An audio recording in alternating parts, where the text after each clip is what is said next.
നമസ്കാരം. ന്യൂസ് നൈറ്റിലേക്ക് സ്വാഗതം. നടിയെ ആക്രമിച്ച കേസിൽ അറസ്റ്റിലായ ദിലീപിന്റെ ഉടമസ്ഥതയിലുള്ള ഡി സിനിമാസ് അടച്ചുപൂട്ടിയ നടപടി വിവാദമാകുന്ന കാഴ്ചയാണ് ഇന്ന് നമ്മൾ കണ്ടത്. അടച്ചുപൂട്ടൽ നടപടിക്കെതിരെ നിയമപരമായി നീങ്ങാൻ തിയേറ്റർ ഉടമകളുടെ സംഘടനയായ ഫിയോക് തീരുമാനിച്ചു. തിയേറ്റർ അടച്ചുപൂട്ടിയത് കാടത്തമാണെന്ന് ഫെഫ്കയും പ്രൊഡ്യൂസേഴ്സ് അസോസിയേഷനും ചൂണ്ടിക്കാട്ടിയിട്ടുണ്ട്. ഞങ്ങൾ പരിശോധിച്ച് കഴിഞ്ഞപ്പോൾ ജനറേറ്റർ അവിടെ വയ്ക്കാനുള്ള അപ്രൂവലുണ്ട്, അതിന് ലൈസൻസ് ഉണ്ട്, ഡി സർട്ടിഫിക്കറ്റ് ഉണ്ട്, സി സർട്ടിഫിക്കറ്റ് ഉണ്ട്, പിന്നെ നഗരസഭ ലൈസൻസ് ഇഷ്യൂ ചെയ്തിട്ടുണ്ട്, ഫയർഫോഴ്സിൻ്റെ ഉണ്ട്, പൊല്യൂഷൻ കൺട്രോളിൻ്റെ ഉണ്ട്. അങ്ങനെ കിട്ടേണ്ട സർട്ടിഫിക്കറ്റ് എല്ലാം കറക്റ്റായിട്ടുണ്ട്. ഈ ഫെബ്രുവരിയിൽ തന്നെ ലാസ്റ്റ് മുനിസിപ്പൽ നഗരസഭയിൽ നിന്ന് ലൈസൻസിൻ്റെ ഫീ മേടിച്ച് 7,500 രൂപ മേടിച്ചതിൻ്റെ റെസീറ്റ് വരെ ഞങ്ങൾക്ക് കാണാൻ പറ്റിയിട്ടുണ്ട്. അപ്പോൾ ഇത് മനഃപൂർവ്വം എന്തോ ചെയ്യുന്നത് പോലെ തോന്നുന്നു. ഇത് മുഴുവൻ തിയേറ്റർ ഉടമകളുടെ ആത്മധൈര്യം ചോർത്തിക്കളയുകയും തിയേറ്റർ വ്യവസായത്തിലേക്ക് ഇറങ്ങാൻ തയ്യാറായിട്ട് നിൽക്കുന്നവരും മടുത്തു പോവുകയും ചെയ്യും. അപ്പോൾ ഗവൺമെൻറ്, സർക്കാർ ഒരു വശത്തു കൂടി തിയേറ്ററുകൾക്ക് വേണ്ടി അനുകൂലമായ സാഹചര്യം ഒരുക്കുന്നു എന്ന് പറയുകയും മറ്റൊരു വശത്തു കൂടി തദ്ദേശ സ്വയംഭരണ സ്ഥാപനങ്ങൾ ഇത്തരം കാടൻ നടപടികളിലേക്ക് കടക്കുക എന്ന് പറയുന്നത് ഇതിനെ ഒരു സിവിലൈസ്ഡ് ആക്ഷനായിട്ടേ കാണാൻ പറ്റില്ല. ഇതിനെ അധികാരപ്രമത്തത, കാടത്തരം എന്നൊക്കെ വിളിക്കാൻ പറ്റുള്ളൂ. അതിനിടെ നടിയെ തട്ടിക്കൊണ്ടുപോയ കേസിൽ പോലീസ് ചോദ്യം ചെയ്യൽ ഇന്നും തുടരുകയായിരുന്നു. ദിലീപിന്റെ സുഹൃത്ത് നാദിർഷയുടെ സഹോദരൻ സമദിനെ, അതുപോലെ സുഹൃത്ത് നസീർ മിന്നലെയും അന്വേഷണ സംഘം വിളിച്ചു വരുത്തി ചോദ്യം ചെയ്തു. നാദിർഷയെ കേന്ദ്രീകരിച്ച് അന്വേഷണം കൂടുതൽ ശക്തമാക്കി എന്നതിന്റെ സൂചനയാണ് നമുക്ക് പോലീസിൽ നിന്ന് ലഭിക്കുന്നത്. ചേട്ടാ എന്തായിരുന്നു ചേട്ടാ ചോദിച്ചത്? ഒന്നുമില്ല. എന്തായിരുന്നു? ഇല്ല, വേറൊരു കാര്യം വേണ്ടിയിട്ട് വന്നതാണ്. എന്ത് കാര്യമായിരുന്നു? ഇല്ല, ഒന്നുമില്ല. ഞങ്ങളുടെ ഷോസ് കാര്യങ്ങളായിട്ട് സംസാരിക്കും. ഇല്ല, ഒന്നുമില്ല. ഫോട്ടോ എടുത്തിട്ടുണ്ടായിരുന്നല്ലോ? ഇല്ല, അങ്ങനെയുള്ള ഒരു പരിപാടി ഇല്ല. ഒന്നുമില്ല. നാഷികയുടെ ഇവിടെ പ്രോഗ്രാമിന് പോകുന്നുണ്ടോ? അപ്പൊ 5-6 പ്രോഗ്രാമിനൊക്കെ ഒന്നിച്ച് പോയിരുന്നു. അപ്പൊ അതിനെ കുറിച്ച് ചോദിച്ചെന്നുള്ളതല്ലാണ്ട് വേറെ എന്തായിരുന്നു ചോദിച്ചത്? അതില് എന്നാ എവിടെയൊക്കെ പോയിട്ടുണ്ടെന്ന് ചോദിച്ചു. ഞാൻ പ്രോഗ്രാമിന് ഇന്ന സ്ഥലത്ത് പോയിട്ടുണ്ട്, ദുബായിൽ ആണെങ്കിലും പുറത്ത്. അപ്പോൾ അത്രയൊക്കെ ചോദിച്ചോളൂ, അല്ലാണ്ട് വേറെ ഇല്ല. അമ്മയുടെ സ്റ്റേജിലൊന്നും ഉണ്ടായിട്ടില്ല. പുറത്ത് ഈ അമറക് ബ്രാൻഡനിയുടെ ഒരു ഷോയ്ക്ക് ദുബായിൽ പോയിരുന്നു. ഇല്ല, ഒന്നും ചോദിച്ചിട്ടില്ല. അല്ല, ഞാൻ കട്ടപ്പനയുടെ ഋത്തിക് റോഷൻ എന്ന് പറഞ്ഞ സിനിമയുടെ ഓഡിയോ ലോഞ്ചിന് പോയിരുന്നു. അത്രേ ഉള്ളൂ. അത് എറണാകുളത്ത് വൈറ്റില്. അതിനിടെ ദിലീപിന്റെ പുതിയ അഭിഭാഷക സ്ഥാപനമായ രാമൻപിള്ള അസോസിയേറ്റ്സ് ഈ കേസ് ഏറ്റെടുത്തു എന്നതാണ് ഇന്നുണ്ടായ മറ്റൊരു സംഭവ വികാസം. ആലുവ സബ് ജയിലിലെത്തിയ അഭിഭാഷക സംഘം ദിലീപുമായി സംസാരിച്ചു. തിങ്കളാഴ്ചയോടെ പുതിയ ജാമ്യാപേക്ഷ ഹൈക്കോടതിയിൽ സമർപ്പിച്ചേക്കുമെന്നാണ് സൂചന. ഈ വിഷയമാണ് ന്യൂസ് നൈറ്റ് പരിശോധിക്കുന്നത്. നമ്മളോടൊപ്പം ഇപ്പോൾ ചർച്ചയിൽ പങ്കെടുക്കുന്നത് നടനും സംവിധായകനുമായ ശ്രീ ആലപ്പി അഷ്റഫ്, അഭിഭാഷകരായ advocate Muhammad Shah, Shri advocate TS Rajan, theatre ഉടമകളുടെ ഫിയോക്കിൻ്റെ general secretary Shri MC Bobby എന്നിവരാണ്. നഗരസഭ കൗൺസിലർ ശ്രീ VJ ജോജിയെ നമ്മൾ ടെലിഫോൺ ലൈനിലും പ്രതീക്ഷിക്കുന്നു. ചാലക്കുടി നഗരസഭാ കൗൺസിലറാണ് അദ്ദേഹം. ആദ്യം ശ്രീ MC ബോബി, എന്തുകൊണ്ടാണ് ഈ ദിലീപിന്റെ തിയേറ്റർ ഡി സിനിമാസ് അടച്ചുപൂട്ടിയ നടപടി കാടത്തമാണ്, അതിനെതിരെ നിയമപരമായ പോരാട്ടം നടത്തും എന്നൊക്കെ പറയേണ്ടി വരുന്നത്? ഇത് നിയമപരമായി രേഖകളില്ലാത്തത് കൊണ്ടോ അല്ലെങ്കിൽ അത് കയ്യേറ്റ ഭൂമിയിൽ പ്രവർത്തിക്കുന്നു എന്ന് കണ്ടെത്തിയത് കൊണ്ടോ സ്വാഭാവികമായും ഒരു തദ്ദേശ ഭരണ സ്ഥാപനത്തിന് സ്വീകരിക്കാൻ കഴിയുന്ന നടപടി അവർ സ്വീകരിച്ചു എന്നതിനപ്പുറത്തേക്ക് ഇതിലെന്ത് പ്രശ്നമാണുള്ളത്? ഏത് രീതിയിലുള്ള പ്രതിഷേധത്തിനാണ് ഇവിടെ സാധ്യതയുള്ളത്? ഇത് നിയമപരമായി ആ തദ്ദേശ ഭരണ സ്ഥാപനം നടത്തേണ്ടുന്ന ജോലിയല്ലേ അവർ ചെയ്തിട്ടുള്ളൂ? അതിനെ തടസ്സപ്പെടുത്തേണ്ട കാര്യമുണ്ടോ?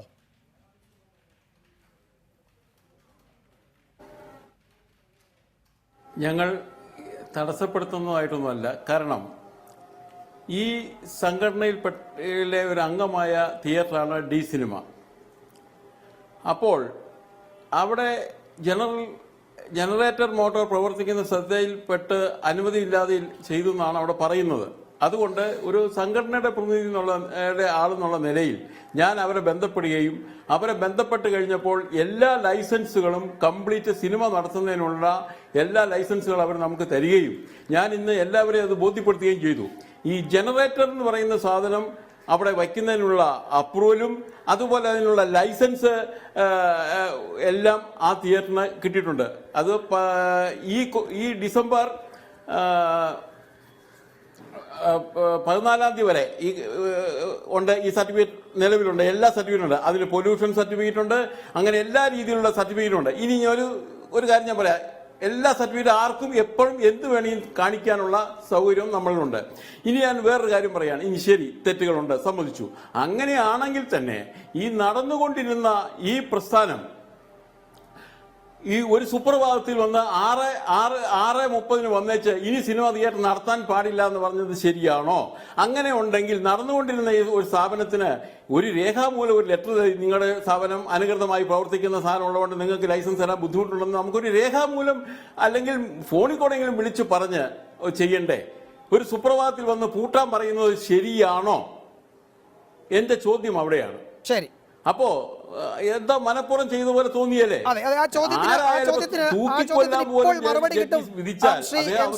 നമ്മളോടൊപ്പം Chalakudy municipal councillor Shri Vijay George telephone ലൈനിലുണ്ട്. ശ്രീ വിജയ് ജോർജ്, നിങ്ങൾ എന്തിനാണ് ഇത്ര തിടുക്കത്തിൽ ഈ നടപടി സ്വീകരിച്ചത്? ഇപ്പോൾ ദിലീപിനെ ഒരു കേസിൽ പ്രതിയായി ദിലീപിന് ജുഡീഷ്യൽ കസ്റ്റഡിയിൽ റിമാൻഡിലാണ് എന്നതുകൊണ്ട് പെട്ടെന്നൊരു അന്വേഷണം വരുന്നു. അപ്പോൾ രേഖകൾ കാണുന്നില്ല, കയ്യേറ്റമാണെന്ന് പറയുന്നു, അവിടെ ലൈസൻസിന് വേണ്ടത്ര രേഖകൾ തന്നിട്ടില്ല എന്ന് പറയുന്നു. അങ്ങനെ 100 പ്രശ്നങ്ങൾ പറയുന്നു. യഥാർത്ഥത്തിൽ ഇങ്ങനെയുള്ള പ്രശ്നങ്ങൾ ഉണ്ടായിരുന്നെങ്കിൽ അത് നേരത്തെ ഉള്ളതാണ്, ഇപ്പോൾ വന്നതല്ല. അന്നൊന്നും ഇക്കാര്യത്തിൽ ഒന്നും നിങ്ങൾ ചെയ്തില്ല, അല്ലെങ്കിൽ ചെയ്യേണ്ടവരൊക്കെ അതിനൊപ്പം നിന്നു. ഇപ്പോൾ തിടുക്കത്തിൽ ഒരു നടപടി, അതും നിയമപരമായ ചില പ്രശ്നങ്ങൾ ചൂണ്ടിക്കാണിക്കുകയും ചെയ്യുന്നുണ്ട്. വേണമെങ്കിൽ കോടതിക്ക് ഇടപെടാവുന്ന തരത്തിൽ നിങ്ങളുടെ ഭാഗത്ത് മിസ്റ്റേക്ക് ഉണ്ടെന്നാണ് ശ്രീ ബോബിയെ പോലുള്ളവർ ചൂണ്ടിക്കാണിക്കുകയും ചെയ്യുന്നത്.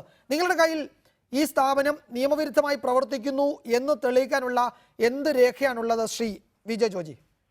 കഴിഞ്ഞ ഫെബ്രുവരിയിൽ, അതായത് 28/2/2017 ഈ ഒരു licence പുതുക്കണം, D and O licence പുതുക്കണമെങ്കിൽ ഹാജരാക്കേണ്ട pollution control ബോർഡിന്റെ സർട്ടിഫിക്കറ്റ്, പ്രധാനമായിട്ടും ഉൾപ്പെടുത്തേണ്ട സർട്ടിഫിക്കറ്റ് പൊല്യൂഷൻ കൺട്രോൾ ബോർഡിന്റെ സർട്ടിഫിക്കറ്റ്. ആ സർട്ടിഫിക്കറ്റ് 28/2/2017 അതിന്റെ കാലാവധി കഴിഞ്ഞു. അതിനുശേഷം ഇന്നേ വരെ ആ പൊല്യൂഷൻ കൺട്രോൾ ബോർഡിന്റെ സർട്ടിഫിക്കറ്റ് ഹാജരാക്കിയിട്ടില്ല. ഇന്നലെ മാത്രമാണ് ആ സർട്ടിഫിക്കറ്റ് ആയിട്ട് ഹാജരാക്കിയിട്ടുള്ളത്. അതവിടെ നിൽക്കട്ടെ, അതല്ല മെയിൻ വിഷയം. അതിനേക്കാൾ ഉപരിയായിട്ട് 7000 സ്ക്വയർ ഫീറ്റ് അനധികൃതമായിട്ട് പണിതിട്ടുണ്ട്. KMBR റൂളിന് വിരുദ്ധമായിട്ട് 7000 സ്ക്വയർ ഫീറ്റ് അഡീഷണൽ ആയിട്ട് അവിടെ പണിതിട്ടുണ്ട്. അതിന് അംഗീകാരം നൽകേണ്ടത് ചീഫ് ടൗൺ പ്ലാനറാണ്. ഇത് നിയമവിരുദ്ധമായിട്ട് പണിതാക്കുന്നതെന്നുള്ളത് ചീഫ് ടൗൺ പ്ലാനറുടെ വിജിലൻസ് വിഭാഗം കണ്ടെത്തിയിട്ടുണ്ട്. അതോടൊപ്പം തന്നെ 2 വാഹനങ്ങൾ അനായാസം അങ്ങോട്ടും ഇങ്ങോട്ടും കടന്നു പോകാവുന്ന സാഹചര്യം ഉണ്ടാവണം. അതും നിലവിൽ അത് KMBR റൂളിന് വിരുദ്ധമായിട്ട് അവിടെ സംഭവിച്ചിരിക്കുകയാണ്. അതോടൊപ്പം തന്നെ മനസ്സിലാക്കേണ്ട മറ്റൊരു വിഷയം കൂടിയുണ്ട്. ഈ നിർമ്മാണ പ്രവർത്തനവുമായി ബന്ധപ്പെട്ട് കഴിഞ്ഞ കൗൺസിലിന്റെ കാലത്ത് നിരവധി അഴിമതി നടന്നതായിട്ട് ഞങ്ങൾ ആരോപിച്ചിട്ടുണ്ട്. അതിന് വ്യക്തമായിട്ടുള്ള തെളിവും ലഭിച്ചിട്ടുണ്ട്. ഈ ദിലീപ് എന്നുള്ള ഈ സിനിമാ നടൻ ഇവിടെ നൽകിയിട്ടുള്ള 80ഓളം വരുന്ന ഒപ്പുകൾ എല്ലാം നിയമവിരുദ്ധമായിട്ട് അദ്ദേഹത്തിന്റെ കള്ളൊപ്പുകളാണ്. അതായത് ഇവിടെ നൽകിയിട്ടുള്ള ശ്രീ ജോർജ്, ഇതൊക്കെ ഇപ്പോഴാണോ നിങ്ങൾക്ക് മനസ്സിലായത്? ഇതൊക്കെ നേരത്തെ ഒരു പരാതി വരുമ്പോഴാണ് നമ്മൾ ഇത് ശ്രദ്ധിക്കുന്നത്. ഒരു സംഭവവുമായി ബന്ധപ്പെട്ട് പരാതി വന്നപ്പോഴാണ് നമ്മളിതെല്ലാം ശ്രദ്ധിച്ചിട്ടുള്ളത്. അത് കഴിഞ്ഞിട്ടില്ല. 5 HP കൂടുതൽ ഏതെങ്കിലും മോട്ടോർ സ്ഥാപിക്കുകയാണെങ്കിൽ അത് കൗൺസിലിന്റെ അനുമതി വേണം. ഇവിടെ നിന്ന് 500 HP മോട്ടറാണ് സ്ഥാപിച്ചിരിക്കുന്നത്. അതായത് 500 HP മോട്ടർ എന്ന് ഉദ്ദേശിക്കുന്നത് ലിഫ്റ്റ്, ട്രീറ്റ്മെന്റ് പ്ലാന്റ്, ജനറേറ്റർ, ഇതെല്ലാം പ്രവർത്തിക്കണമെങ്കിൽ നഗരസഭാ കൗൺസിലിന്റെ അനുമതി വേണം. കഴിഞ്ഞ കൗൺസിൽ നിയമവിരുദ്ധമായിട്ട് ഇതിനെല്ലാം അനുമതി കൊടുത്തിരിക്കുകയാണ്. ഇതിനെല്ലാം അനുമതി അവിടുന്ന് വാങ്ങിച്ചിട്ടില്ല. നിങ്ങൾ മനസ്സിലാക്കേണ്ട വേറെ കാര്യം കൂടിയുണ്ട്. ഈ ഇലക്ട്രിക്കൽ ഇൻസ്പെക്ടറേറ്റിൽ നിന്നുള്ള അനുമതി ലഭിച്ചിട്ടുണ്ടെന്നാണ് പറയുന്നത്. ജനറേറ്റർ പ്രവർത്തിക്കാൻ ഇലക്ട്രിക്കൽ ഇൻസ്പെക്ടറേറ്റിൽ നിന്നുള്ള അനുമതി ലഭിച്ചിട്ടുണ്ടെന്ന് പറയുമ്പോൾ തന്നെ ഇത് നഗരസഭാ കൗൺസിലിന്റെ അനുമതി വാങ്ങിക്കേണ്ടതുണ്ട്. അവർ വാങ്ങിച്ചിട്ടില്ല. ഇത് കഴിഞ്ഞ കൗൺസിലിന്റെ കാലത്ത് 5 ലക്ഷം രൂപ ഈ പറഞ്ഞ ദിലീപ് ചാലക്കുടി നഗരസഭയിൽ ഒരു ടൗൺ ഹാൾ നിർമ്മാണവുമായി ബന്ധപ്പെട്ട് നൽകിയിട്ടുണ്ട്. അതുകൂടാണ്ട് വലിയൊരു തുക അതിന്റെ ഉദ്ഘാടന സമയത്ത് നൽകിയിട്ടുണ്ട്. ഈ തുക നൽകിയപ്പോൾ മാത്രമാണ് നിയമവിരുദ്ധമായിട്ടുള്ള പ്രവർത്തനങ്ങൾ നടത്താനായിട്ടുള്ള അനുമതി കഴിഞ്ഞ കൗൺസിൽ നൽകിയിരിക്കുന്നത്. ഇതാണ് ഞങ്ങൾക്ക് ഈ അവസരത്തിൽ പറയാനുള്ളത്. ശരി ശരി, താങ്കളുടെ ഇപ്പോഴത്തെ കൗൺസിൽ ഇതിൽ വിജിലൻസ് അന്വേഷണത്തിനും തീരുമാനമെടുത്തിട്ടുണ്ടല്ലോ, അതവിടെ നിൽക്കട്ടെ. ശ്രീ MC ബോബി, താങ്കൾ കേട്ടുവല്ലോ നഗരസഭ കൗൺസിലിന്റെ ഇക്കാര്യത്തിലുള്ള വിശദീകരണം. എന്തെങ്കിലും മറുപടി പറയാനുണ്ടോ ഇക്കാര്യത്തിൽ? കേട്ടു ഞാൻ അതിനെപ്പറ്റി പറയാം. കാരണം ഉണ്ട് മറുപടി പറയാനുണ്ട്. കാരണം കേരള സ്റ്റേറ്റ് പൊല്യൂഷൻ കൺട്രോൾ ബോർഡിന്റെ ഇന്നലെ കൊണ്ടേ കൊടുത്തതെന്ന് പറഞ്ഞു. അത് ഒന്നാമത് അദ്ദേഹം പറഞ്ഞു വളരെ തെറ്റ്. കാരണം 28/2/2020 വരെ സർട്ടിഫിക്കറ്റ് ഉണ്ട്. അത് ഇഷ്യൂ ചെയ്തത് 23/1/2017 രേഖയുണ്ട്. പിന്നെ അദ്ദേഹം അത് ഇന്നലെ ഉണ്ടെന്ന് പറഞ്ഞ് തെറ്റ്.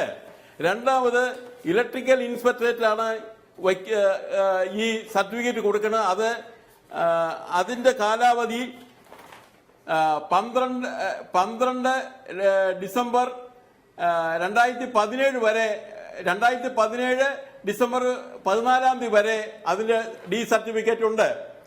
പിന്നെ ഇതിന് ഈ സാധനം ഇത് വയ്ക്കുന്നതിന് വേണ്ടിയിട്ടുള്ള അപ്രൂവലും ഗവൺമെന്റ് ചീഫ് ഇലക്ട്രിക്കൽ ഇൻസ്പെക്ടറേറ്റിൽ നിന്ന് വാങ്ങിച്ചിട്ടുണ്ട്. അതുപോലെ തന്നെ ഫയർഫോഴ്സിന്റെ സർട്ടിഫിക്കറ്റ് മേടിച്ചിട്ടുണ്ട്. കൂടാതെ ഞാൻ ഒരു കാര്യം കൂടെ വളരെ വ്യക്തമായിട്ട് പറയാൻ ആഗ്രഹിക്കുന്നു.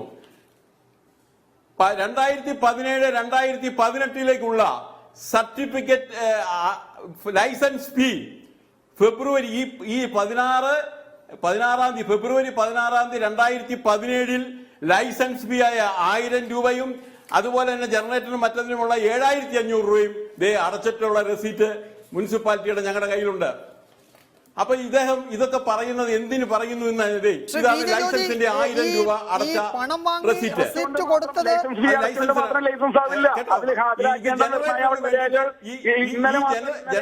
ജനറേറ്ററിന് വേണ്ടിയിട്ടുള്ള 7500 രൂപ ഒരു നിമിഷം MC ബോബി, ഒരു നിമിഷം. ഇന്നലെ അങ്ങനെ അത് പറയരുത്. അത് പറയൂ ജോജി പറയൂ. ഫീസ് പറയരുത്. വാങ്ങിച്ചിട്ടില്ല. കിട്ടാത്തതിന് കാരണം നിയമപ്രകാരം ലഭിക്കേണ്ടതുള്ള രേഖകൾ ഇവിടെ ഹാജരാക്കിയിട്ടില്ല. ഹാജരാക്കാത്തതിന്റെ പേരിൽ ലൈസൻസ് നൽകിയിട്ടില്ല. 28/2/2017 നിങ്ങളുടെ പൊല്യൂഷൻ കൺട്രോൾ ബോർഡിന്റെ ഞാൻ ഈ കാണിക്കുന്ന കണ്ടോ, ഞാൻ Kerala state pollution control board date issue ചെയ്തത് 12/1/2017. ഇത് വാലിഡിറ്റി 28/8/2020. ഓൺലൈനിൽ നിങ്ങൾ അപേക്ഷ കൊടുത്താൽ മാത്രം പോരാ. നിങ്ങൾ അതിന്റെ മുനിസിപ്പാലിറ്റി ഹാജരാക്കണമായിരുന്നു. നിങ്ങൾ ഹാജരാക്കിയിട്ടില്ല. നിങ്ങൾ ഇന്നലെ മാത്രമാണ് മുനിസിപ്പാലിറ്റിയിൽ ഹാജരാക്കിയത്. 28/2/2017 നിങ്ങളുടെ കാലാവധി കഴിഞ്ഞു. എന്തുകൊണ്ട് അങ്ങനെയാണെങ്കിൽ എന്തുകൊണ്ട് നിങ്ങൾ ഇതിന്റെ സർട്ടിഫിക്കറ്റ് ഹാജരാക്കിയില്ല എന്ന് പറഞ്ഞൊരു നോട്ടീസ് നിങ്ങൾ കൊടുക്കണ്ടേ? അത് കൊടുത്തിട്ടില്ലല്ലോ. നിങ്ങളുടെ കടമയാണ്. നിയമവിരുദ്ധമായിട്ട് സ്ഥാപനങ്ങൾ പ്രവർത്തിക്കുമ്പോൾ അതിനെതിരെ നടപടി മുനിസിപ്പാലിറ്റി. അതുപോലെ തന്നെ അത് ഞങ്ങൾ സമ്മതിക്കുന്നത് ഞങ്ങളാണ്. പക്ഷേ ഈ ഇങ്ങനെ ഒരു സാധനം ഇല്ലാത്തത് കൊണ്ട് നിങ്ങൾക്ക് സിനിമ നടത്തിക്കൊണ്ടുള്ള ബുദ്ധിമുട്ടുണ്ടാകും. അതുകൊണ്ട് 500 HP കപ്പാസിറ്റിയുള്ള മോട്ടറോടെ പ്രവർത്തിക്കുമ്പോൾ എന്തുകൊണ്ട് നിങ്ങൾ നഗരസഭാ കൗൺസിലിന് അനുമതി വാങ്ങിച്ചില്ല? ലിഫ്റ്റ്, ട്രീറ്റ്മെന്റ് പ്ലാന്റ്, ജനറേറ്റർ അല്ല, അതായത് നഗരസഭയുടെ അനുമതി വാങ്ങിച്ചല്ലോ. അതിനാണല്ലോ നിങ്ങൾ അതിനുള്ള ഫീസാണല്ലോ നിങ്ങൾ വാങ്ങിച്ചിരിക്കുന്നത്. 7500 രൂപ നിങ്ങൾ ഇലക്ട്രിക്കൽ ഇൻസ്പെക്ടറേറ്റ് എന്നുള്ള അനുമതി. അതിന്റെ ഫീസ് നിങ്ങൾ മേടിച്ചു. ഈ 7500 രൂപ അല്ല, ഈ 7500 രൂപ നിങ്ങൾ 17-18 നഗരസഭയുടെ അക്കൗണ്ട് നമ്പർ കിട്ടിയാൽ അതിലടക്കാൻ ആർക്കും പറ്റും. അത് 7000 വരെ 10,000 അടച്ചാലും. അങ്ങനെ പറയരുത്. 2014 തുടങ്ങിയ ഈ പ്രസ്ഥാനം 2.5 വർഷം കൊണ്ട് 2.25 കോടി രൂപ നിങ്ങളുടെ മുനിസിപ്പാലിറ്റിയിൽ അടിച്ച ഒരു തിയേറ്ററാണ്. ഞങ്ങൾ തിയേറ്ററിനാണ് പറയുന്നത്. ആ അടച്ചൊരു തിയേറ്ററാണ്. അപ്പൊ അതിനെ നിങ്ങൾ സംരക്ഷണം കൊടുക്കുന്നതിന് പകരം അല്ല, അതിൽ ശ്രീ VJ ജോർജ്, ഈ ബോബി പറയുന്നത് നിയമപരമായ നടപടികൾ, ഒരു നോട്ടീസ് നൽകി ഇന്നലെ വൈകിട്ട് 6 മണിക്ക് ചെന്ന് ഇനി മുതൽ ഇത് പ്രവർത്തിക്കേണ്ട എന്ന് പറയുകയായിരുന്നു. അതിൽ നിയമപരമായി പാലിക്കേണ്ട കുറെ കാര്യങ്ങളില്ല. ഇപ്പോൾ ഇവർ നാളെ കോടതിയിൽ പോയാൽ കോടതി എന്തായിരിക്കും ചെയ്യുക? നിയമവിരുദ്ധമായിട്ട് പ്രവർത്തിക്കുന്ന സ്ഥാപനം അടച്ചുപൂട്ടാനായിട്ട് നോട്ടീസ് നൽകേണ്ടതില്ല. ഒരു നിയമ പ്രശ്നമുണ്ടോ? നിയമവിരുദ്ധമായിട്ട് പ്രവർത്തിക്കുന്ന സ്ഥാപനം. ഒരു മിനിറ്റ് ശ്രീ VJ ജോർജ്, ഒരു മിനിറ്റ്. ഇത് ഈ വേഗത്തിൽ ഇന്നലെ വൈകിട്ട് കൊണ്ടൊരു നോട്ടീസ് കൊടുത്തു. ഇന്ന് രാത്രിയിലെ ഫസ്റ്റ് ഷോയ്ക്ക് പോലും പ്രവർത്തനാനുമതി ഇല്ല, നിങ്ങൾ അടച്ചുപൂട്ടണമെന്ന് പറയുന്നത് നിയമ പ്രശ്നം ഉണ്ടാക്കുമോ കോടതിയിൽ വന്ന്? പിന്നെ തീർച്ചയായിട്ടും ഉണ്ടാകും. ഏത് സ്ഥാപനമാണെങ്കിലും നിയമവിരുദ്ധമായാലും അല്ലെങ്കിലും അതൊരു നിർത്തണമെങ്കിൽ ന്യായമായിട്ടുള്ള നോട്ടീസ് കൊടുക്കണം. നോട്ടീസ് കൊടുത്തിട്ട് അവരുടെ മറുപടി കിട്ടണം. എത്ര ദിവസം? ഒരു 15 ദിവസം കൊടുക്കണം മിനിമം. ഉണ്ടായിരുന്നോ ശ്രീ ജോജി? അത്രയും നോട്ടീസ് കാലാവധി ഉണ്ടായിരുന്നോ? നോട്ടീസ് കാലാവധി കൊടുത്തിട്ടില്ല. നോട്ടീസ് കാലാവധി കൊടുക്കേണ്ട കാര്യം അവിടെ ഇല്ല. കാരണം അവിടെ ലൈസൻസ് ഇല്ലാതെ പ്രവർത്തിക്കുന്ന സ്ഥാപനം നഗരസഭയ്ക്ക് അടച്ചുവിട്ടാണ്. ലൈസൻസ് ഇല്ലാതെ പ്രവർത്തിക്കുന്ന സ്ഥാപനമാണെങ്കിലും ഒരു പ്രവർത്തിച്ചുകൊണ്ടിരിക്കുന്ന സ്ഥാപനമാണെങ്കിൽ നോട്ടീസ് കൊടുത്തേ പറ്റൂ. യാതൊരു സംശയമില്ല. നോട്ടീസ് കൊടുക്കണം, അവരുടെ മറുപടി തേടണം, അതിനകത്ത് എന്തെങ്കിലും വിഷയങ്ങൾ അന്വേഷിക്കണം, എന്നിട്ട് മാത്രം നടപടി എടുക്കാൻ പറ്റുള്ളൂ. ഇത് തിടുക്കത്തിലുള്ള നടപടി പ്രശ്നമുണ്ടാവും. കോടതിയിൽ ഇടപെടും. വ്യക്തമായിട്ട് ശേഷം മാത്രമാണ് നിയമ നടപടിയായിട്ട് മുനിസിപ്പാലിറ്റി മുന്നോട്ട് പോയിട്ടുള്ളത്. ശ്രീ ജോജി, ഇവിടെ ഇപ്പോൾ സംശയം, നിങ്ങൾ തിടുക്കത്തിൽ തീരുമാനമെടുത്തത് ഈ നിയമവിരുദ്ധമായി പ്രവർത്തിക്കുന്നുവെന്ന് നിങ്ങൾ കണ്ടെത്തിയ സ്ഥാപനത്തെ സഹായിക്കാനാണോ എന്ന് പോലും സംശയിക്കണം, അല്ലേ? തീർച്ചയായിട്ടും സംശയിക്കണം. കാരണം ഒരു സ്ഥാപനത്തിന് നോട്ടീസ് കൊടുത്ത് 15 ദിവസം കാത്തിരുന്ന് ഉടനെ നമുക്ക് ചെയ്യേണ്ട റിപ്ലൈ കിട്ടി, അത് തൃപ്തികരമല്ലെങ്കിൽ തുടർ നടപടി എടുക്കാം. ആ തുടർ നടപടി എടുക്കുന്നതിന് അടിയന്തരമായിട്ട് ചെയ്യേണ്ട ഒരു കാര്യമില്ല. അതാണ് എൻ്റെ നിയമപ്രശ്നം. ആ പ്രവർത്തനം ശരിയാണോ തെറ്റാണോ എന്നുള്ള വേറെ കാര്യം. പക്ഷേ നോട്ടീസ് കൊടുക്കേണ്ടതായിരുന്നു, അതിന് മറുപടി ലഭിക്കേണ്ടതായിരുന്നു. ശരി ശരി, ഞാൻ താങ്കളിലേക്ക് വരാം.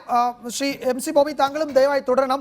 ഞാൻ അതിലേക്ക് വരുന്നുണ്ട്. മറ്റു ചില വിഷയങ്ങൾ കൂടി ഇതുമായി ബന്ധപ്പെട്ടത് നമുക്ക് പരിശോധിച്ചതിന് ശേഷം ഇതിലേക്ക് ഒരിക്കൽ കൂടി വരാം. ശ്രീ ആലപ്പി അഷ്റഫ്, ഇതിപ്പോൾ ഈ കേസിന്റെ അന്വേഷണം ഇങ്ങനെ പുരോഗമിക്കുകയാണല്ലോ. ഇന്നിപ്പോൾ വീണ്ടും ചില ചോദ്യം ചെയ്യലുകൾ, ചില മൊഴിയെടുക്കലുകളൊക്കെ നടക്കുന്നു. ഇതിൻ്റെ ഒരു അന്വേഷണം നമ്മളിങ്ങനെ പുരോഗമിക്കുമ്പോൾ തോന്നുന്നത്, ഇപ്പോൾ പോലീസ് കുറ്റപത്രം സമർപ്പിക്കാൻ ഒരുങ്ങുകയാണ്. 1 മാസത്തിനുള്ളിൽ കുറ്റപത്രം സമർപ്പിക്കുക, അതിൻ്റെ ജോലി അന്വേഷണ സംഘം തുടങ്ങിയിട്ടുണ്ട്. ഇതിൽ നമുക്ക് പോലീസ് എന്ത് ചെയ്യുന്നു എന്ന് നമുക്കറിയില്ല. ഇതുവരെയുള്ള സൂചനകൾ കിട്ടുമ്പോൾ താങ്കൾക്ക് എന്താണ് തോന്നുന്നത്? ഇത് ദിലീപിൽ ഈ അന്വേഷണം അവസാനിക്കും, അതിനപ്പുറത്തേക്കുള്ള ഗൂഢാലോചനയൊന്നും ഉണ്ട് എന്ന് നമുക്ക് കരുതാൻ നമ്മളുടെ കയ്യിൽ തെളിവുകളൊന്നും ഇല്ലാത്തതുകൊണ്ട് അന്വേഷണം ഈ സ്റ്റേജിൽ അല്ലെങ്കിൽ ഈ നിലയിൽ മുന്നോട്ട് പോയി അവസാനിക്കുമെന്നാണോ താങ്കൾ കരുതുന്നത്? ആദ്യമായിട്ടൊന്ന് പറഞ്ഞോട്ടെ, ഇപ്പോൾ ദിലീപിൻ്റെ ഈ തിയേറ്റർ സംബന്ധമായ ഒരു പ്രശ്നമോ അല്ലെങ്കിൽ ദിലീപ് എത്ര കല്യാണം കഴിച്ചെന്നുള്ള പ്രശ്നമോ അതൊന്നുമല്ല. നമ്മുടെ ഒരു പെൺകുട്ടിക്ക് അതിക്രൂരമായ ഒരു വിഷയത്തിലുണ്ട്. ആ സംഭവത്തെ തുടർന്ന് അറസ്റ്റ് ചെയ്യപ്പെട്ടിരിക്കുകയാണ് ദിലീപിന്. അപ്പോൾ അതിൽ നിന്ന് വ്യതിചലിക്കാതെ ആ അന്വേഷണവുമായിട്ട് പോകുമ്പോൾ ഇപ്പോൾ ദിലീപ് തിങ്കളാഴ്ച ജാമ്യത്തിന് ഹൈക്കോടതിയെ സമീപിക്കും എന്ന് പറയുന്നുണ്ട്. പക്ഷേ ഈ സമീപിക്കുമ്പോഴും എല്ലാവരും മനസ്സിലാക്കേണ്ട ഒരു കാര്യമുണ്ട്, ആ കുട്ടിയുടെ കാര്യം അതാണ് മുമ്പിൽ വരേണ്ടത്. നമ്മൾ ഏത് ന്യായാധിപൻ്റെ മുമ്പിൽ ചെന്നാലും അവർക്കും അച്ഛനും അമ്മയും സഹോദരിയും മകളും ഒക്കെ ഉണ്ടാവാം. അപ്പോൾ ആ ഒരു പെൺകുട്ടിയുടെ ദീനമായ ഒരു മുഖം അവിടെ തെളിഞ്ഞു വരാം. അതുകൊണ്ട് ഒരിക്കലും സമൂഹത്തിൽ അദ്ദേഹത്തിന് ഒരു ഏതാണ് പറയുന്നത്, ഈ ഒരു നീതി അദ്ദേഹത്തിന്, അതായത് അദ്ദേഹത്തിനെ വെറുതെ വിടുക എന്ന് പറയുന്നത്, അല്ലാതെ അതിൽ നിന്ന് ഒഴിവാക്കപ്പെടുക എന്ന് പറയുന്നത് നമുക്ക് ചിന്തിക്കാൻ പറ്റാത്തൊരു കാര്യമാണ്. കാരണം എനിക്ക് അടങ്ങാത്ത പകയുണ്ട് ആ കുട്ടിയോട് എന്ന് പറഞ്ഞിരുന്ന ആളായിരുന്നു ദിലീപ്. അപ്പോൾ അദ്ദേഹം വെളിയിൽ വന്നാൽ വീണ്ടും ആ കുടുംബത്തിനെ ഉപദ്രവിക്കാനോ അല്ലെങ്കിൽ ആ കുട്ടിയെ ടാർഗറ്റ് ചെയ്യാനോ ഒക്കെ ഉള്ള ഒരുപാട് സാധ്യതകൾ അതിൽ കിടപ്പുണ്ട്. അപ്പോൾ അതുകൊണ്ടാണ് ഞാൻ പറയുന്നത്, ഈ മാതിരി വിഷയങ്ങളെല്ലാം കടന്നുകൂടി ഇനി അതിനെ ഒരു ഇല്ലായ്മ ചെയ്യാൻ വേണ്ടിയുള്ള ശ്രമം നടക്കരുത് ഒരിക്കലും. അതായത് തിയേറ്റർ പ്രശ്നമോ അല്ലെങ്കിൽ കല്യാണ പ്രശ്നമോ അതൊന്നും ബാധകമല്ല. അതും ഇതുമായിട്ടൊരു ബന്ധപ്പെടുത്തേണ്ട കാര്യമേ ഇല്ല. പിന്നെ അത് മാത്രമല്ല, അന്വേഷണത്തിൽ നിരവധി പേര് ഉൾപ്പെട്ടിട്ടുണ്ട്. അതൊക്കെ കുറ്റപത്രം വരുമ്പോഴേ വരത്തുള്ളൂ. പിന്നെ വലിയ ആളുകളില്ല, ഈ മാഡം എന്ന് പറയുന്നത് അദ്ദേഹം തന്നെയായിരുന്നു എന്നൊക്കെ പറഞ്ഞു കഴിഞ്ഞു. അതുകൊണ്ട് ആ മാതിരി അന്വേഷണം പോവുകയാണ്. എന്തായാലും അതിൻ്റെ കുറ്റപത്രം സമർപ്പിക്കുമ്പോൾ ബാക്കിയുള്ള കാര്യങ്ങൾ അറിയാൻ പറ്റും. അഡ്വക്കേറ്റ് മുഹമ്മദ് ഷാ, ഇതിപ്പോൾ ദിലീപ് വീണ്ടും ഹൈക്കോടതിയെ സമീപിക്കാൻ ഒരുങ്ങുകയാണ്. തിങ്കളാഴ്ചയോടുകൂടി മറ്റൊരു അഭിഭാഷക സംഘത്തെ നിയോഗിച്ചുകൊണ്ട് ജാമ്യാപേക്ഷ സമർപ്പിക്കുന്നു. ഈ ജാമ്യാപേക്ഷ സമർപ്പിക്കുമ്പോൾ ആദ്യം ഹൈക്കോടതി പുറപ്പെടുവിച്ച ആ 17 പേജുള്ള ഉത്തരവിലെ നിരീക്ഷണങ്ങൾ എത്രത്തോളം നിർണായകമായിരുന്നു അല്ലെങ്കിൽ എത്രത്തോളം പ്രധാനപ്പെട്ടതായിരുന്നു എന്ന് നമ്മൾ പരിശോധിച്ചാൽ അത് ഈ കേസിൻ്റെ ആകെ സ്വഭാവത്തെ സൂചിപ്പിക്കുന്ന നിരീക്ഷണങ്ങൾ ആ ഉത്തരവിൻ്റെ 2-3 പാരഗ്രാഫുകളിലായി ഉണ്ടായിരുന്നു. അതൊക്കെ അതേപോലെ അവിടെ നിൽക്കുകയും ചെയ്യുകയാണ് ഇപ്പോഴും. സ്വാഭാവികമായും ഈ വീണ്ടും ജാമ്യാപേക്ഷയുമായി കോടതിയെ സമീപിക്കുമ്പോഴും ആ നിരീക്ഷണങ്ങളൊക്കെ അദ്ദേഹത്തിന് ഈ കേസിലെ പ്രതി എന്ന നിലയിൽ വലിയ ബുദ്ധിമുട്ടുണ്ടാക്കുമെന്ന് നമുക്ക് കരുതാമോ?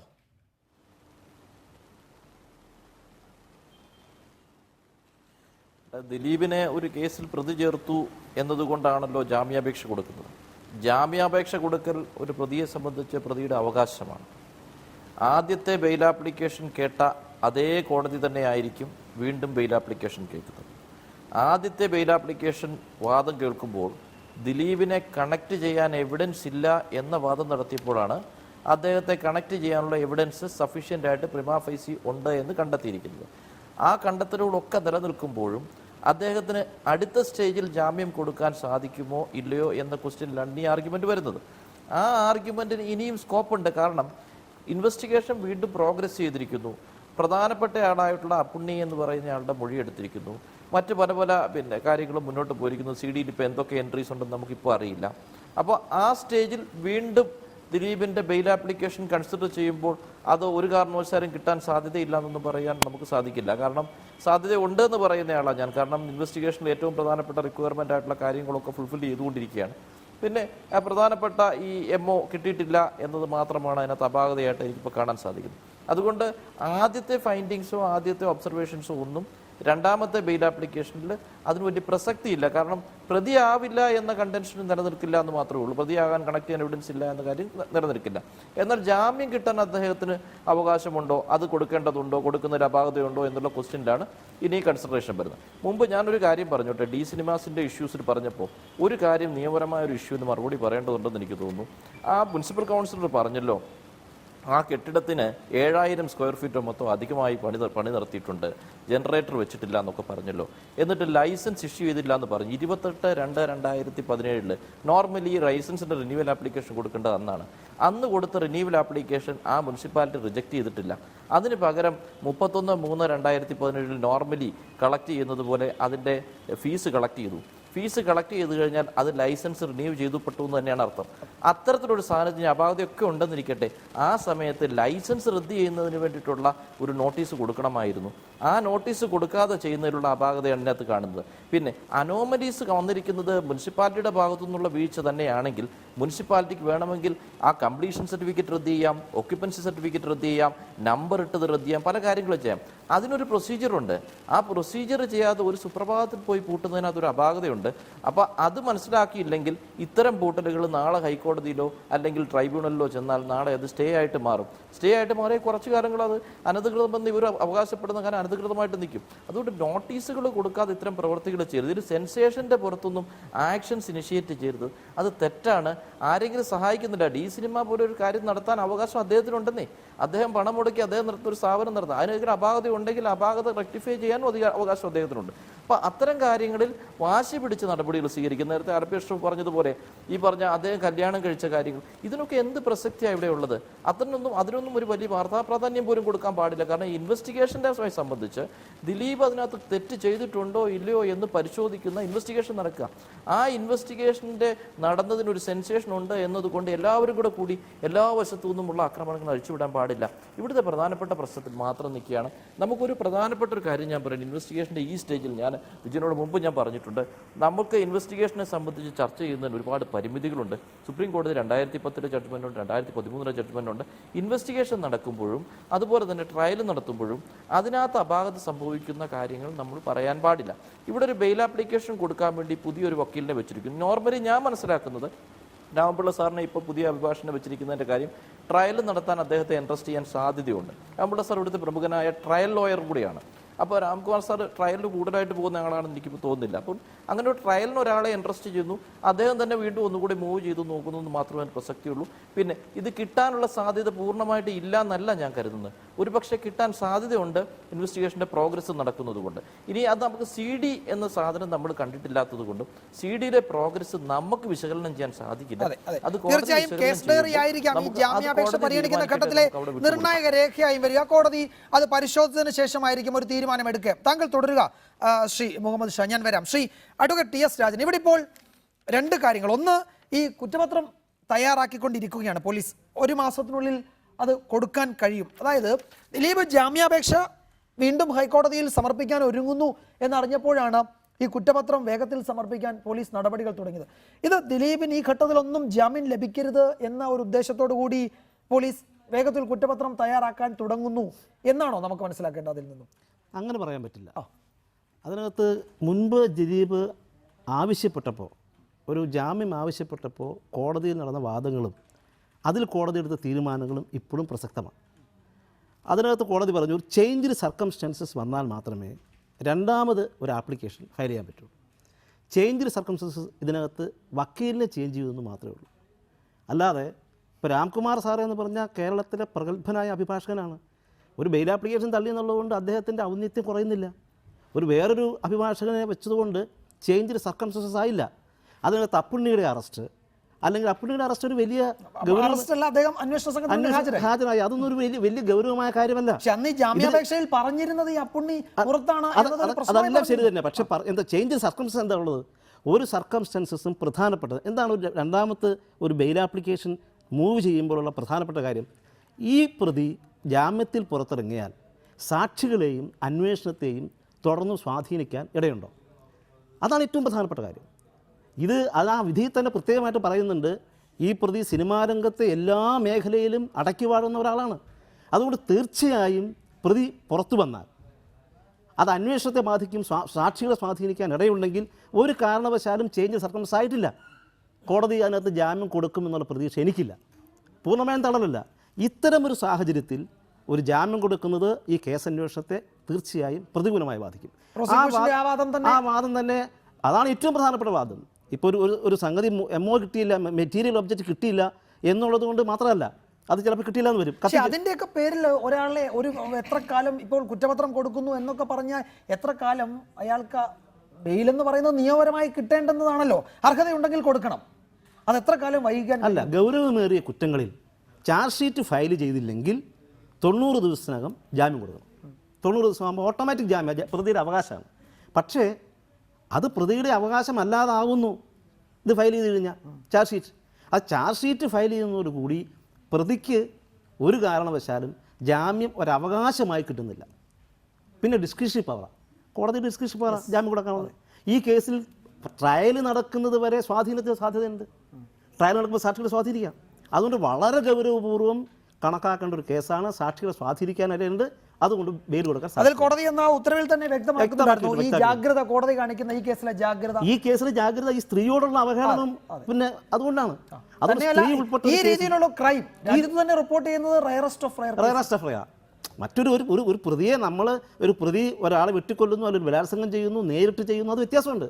ഇത് മറ്റൊരാളെ ഏർപ്പാട് ചെയ്ത് കൊട്ടേഷൻ കൊടുക്കുന്ന ഇന്ത്യയിലെ ആദ്യത്തെ സംഭവമാണത്.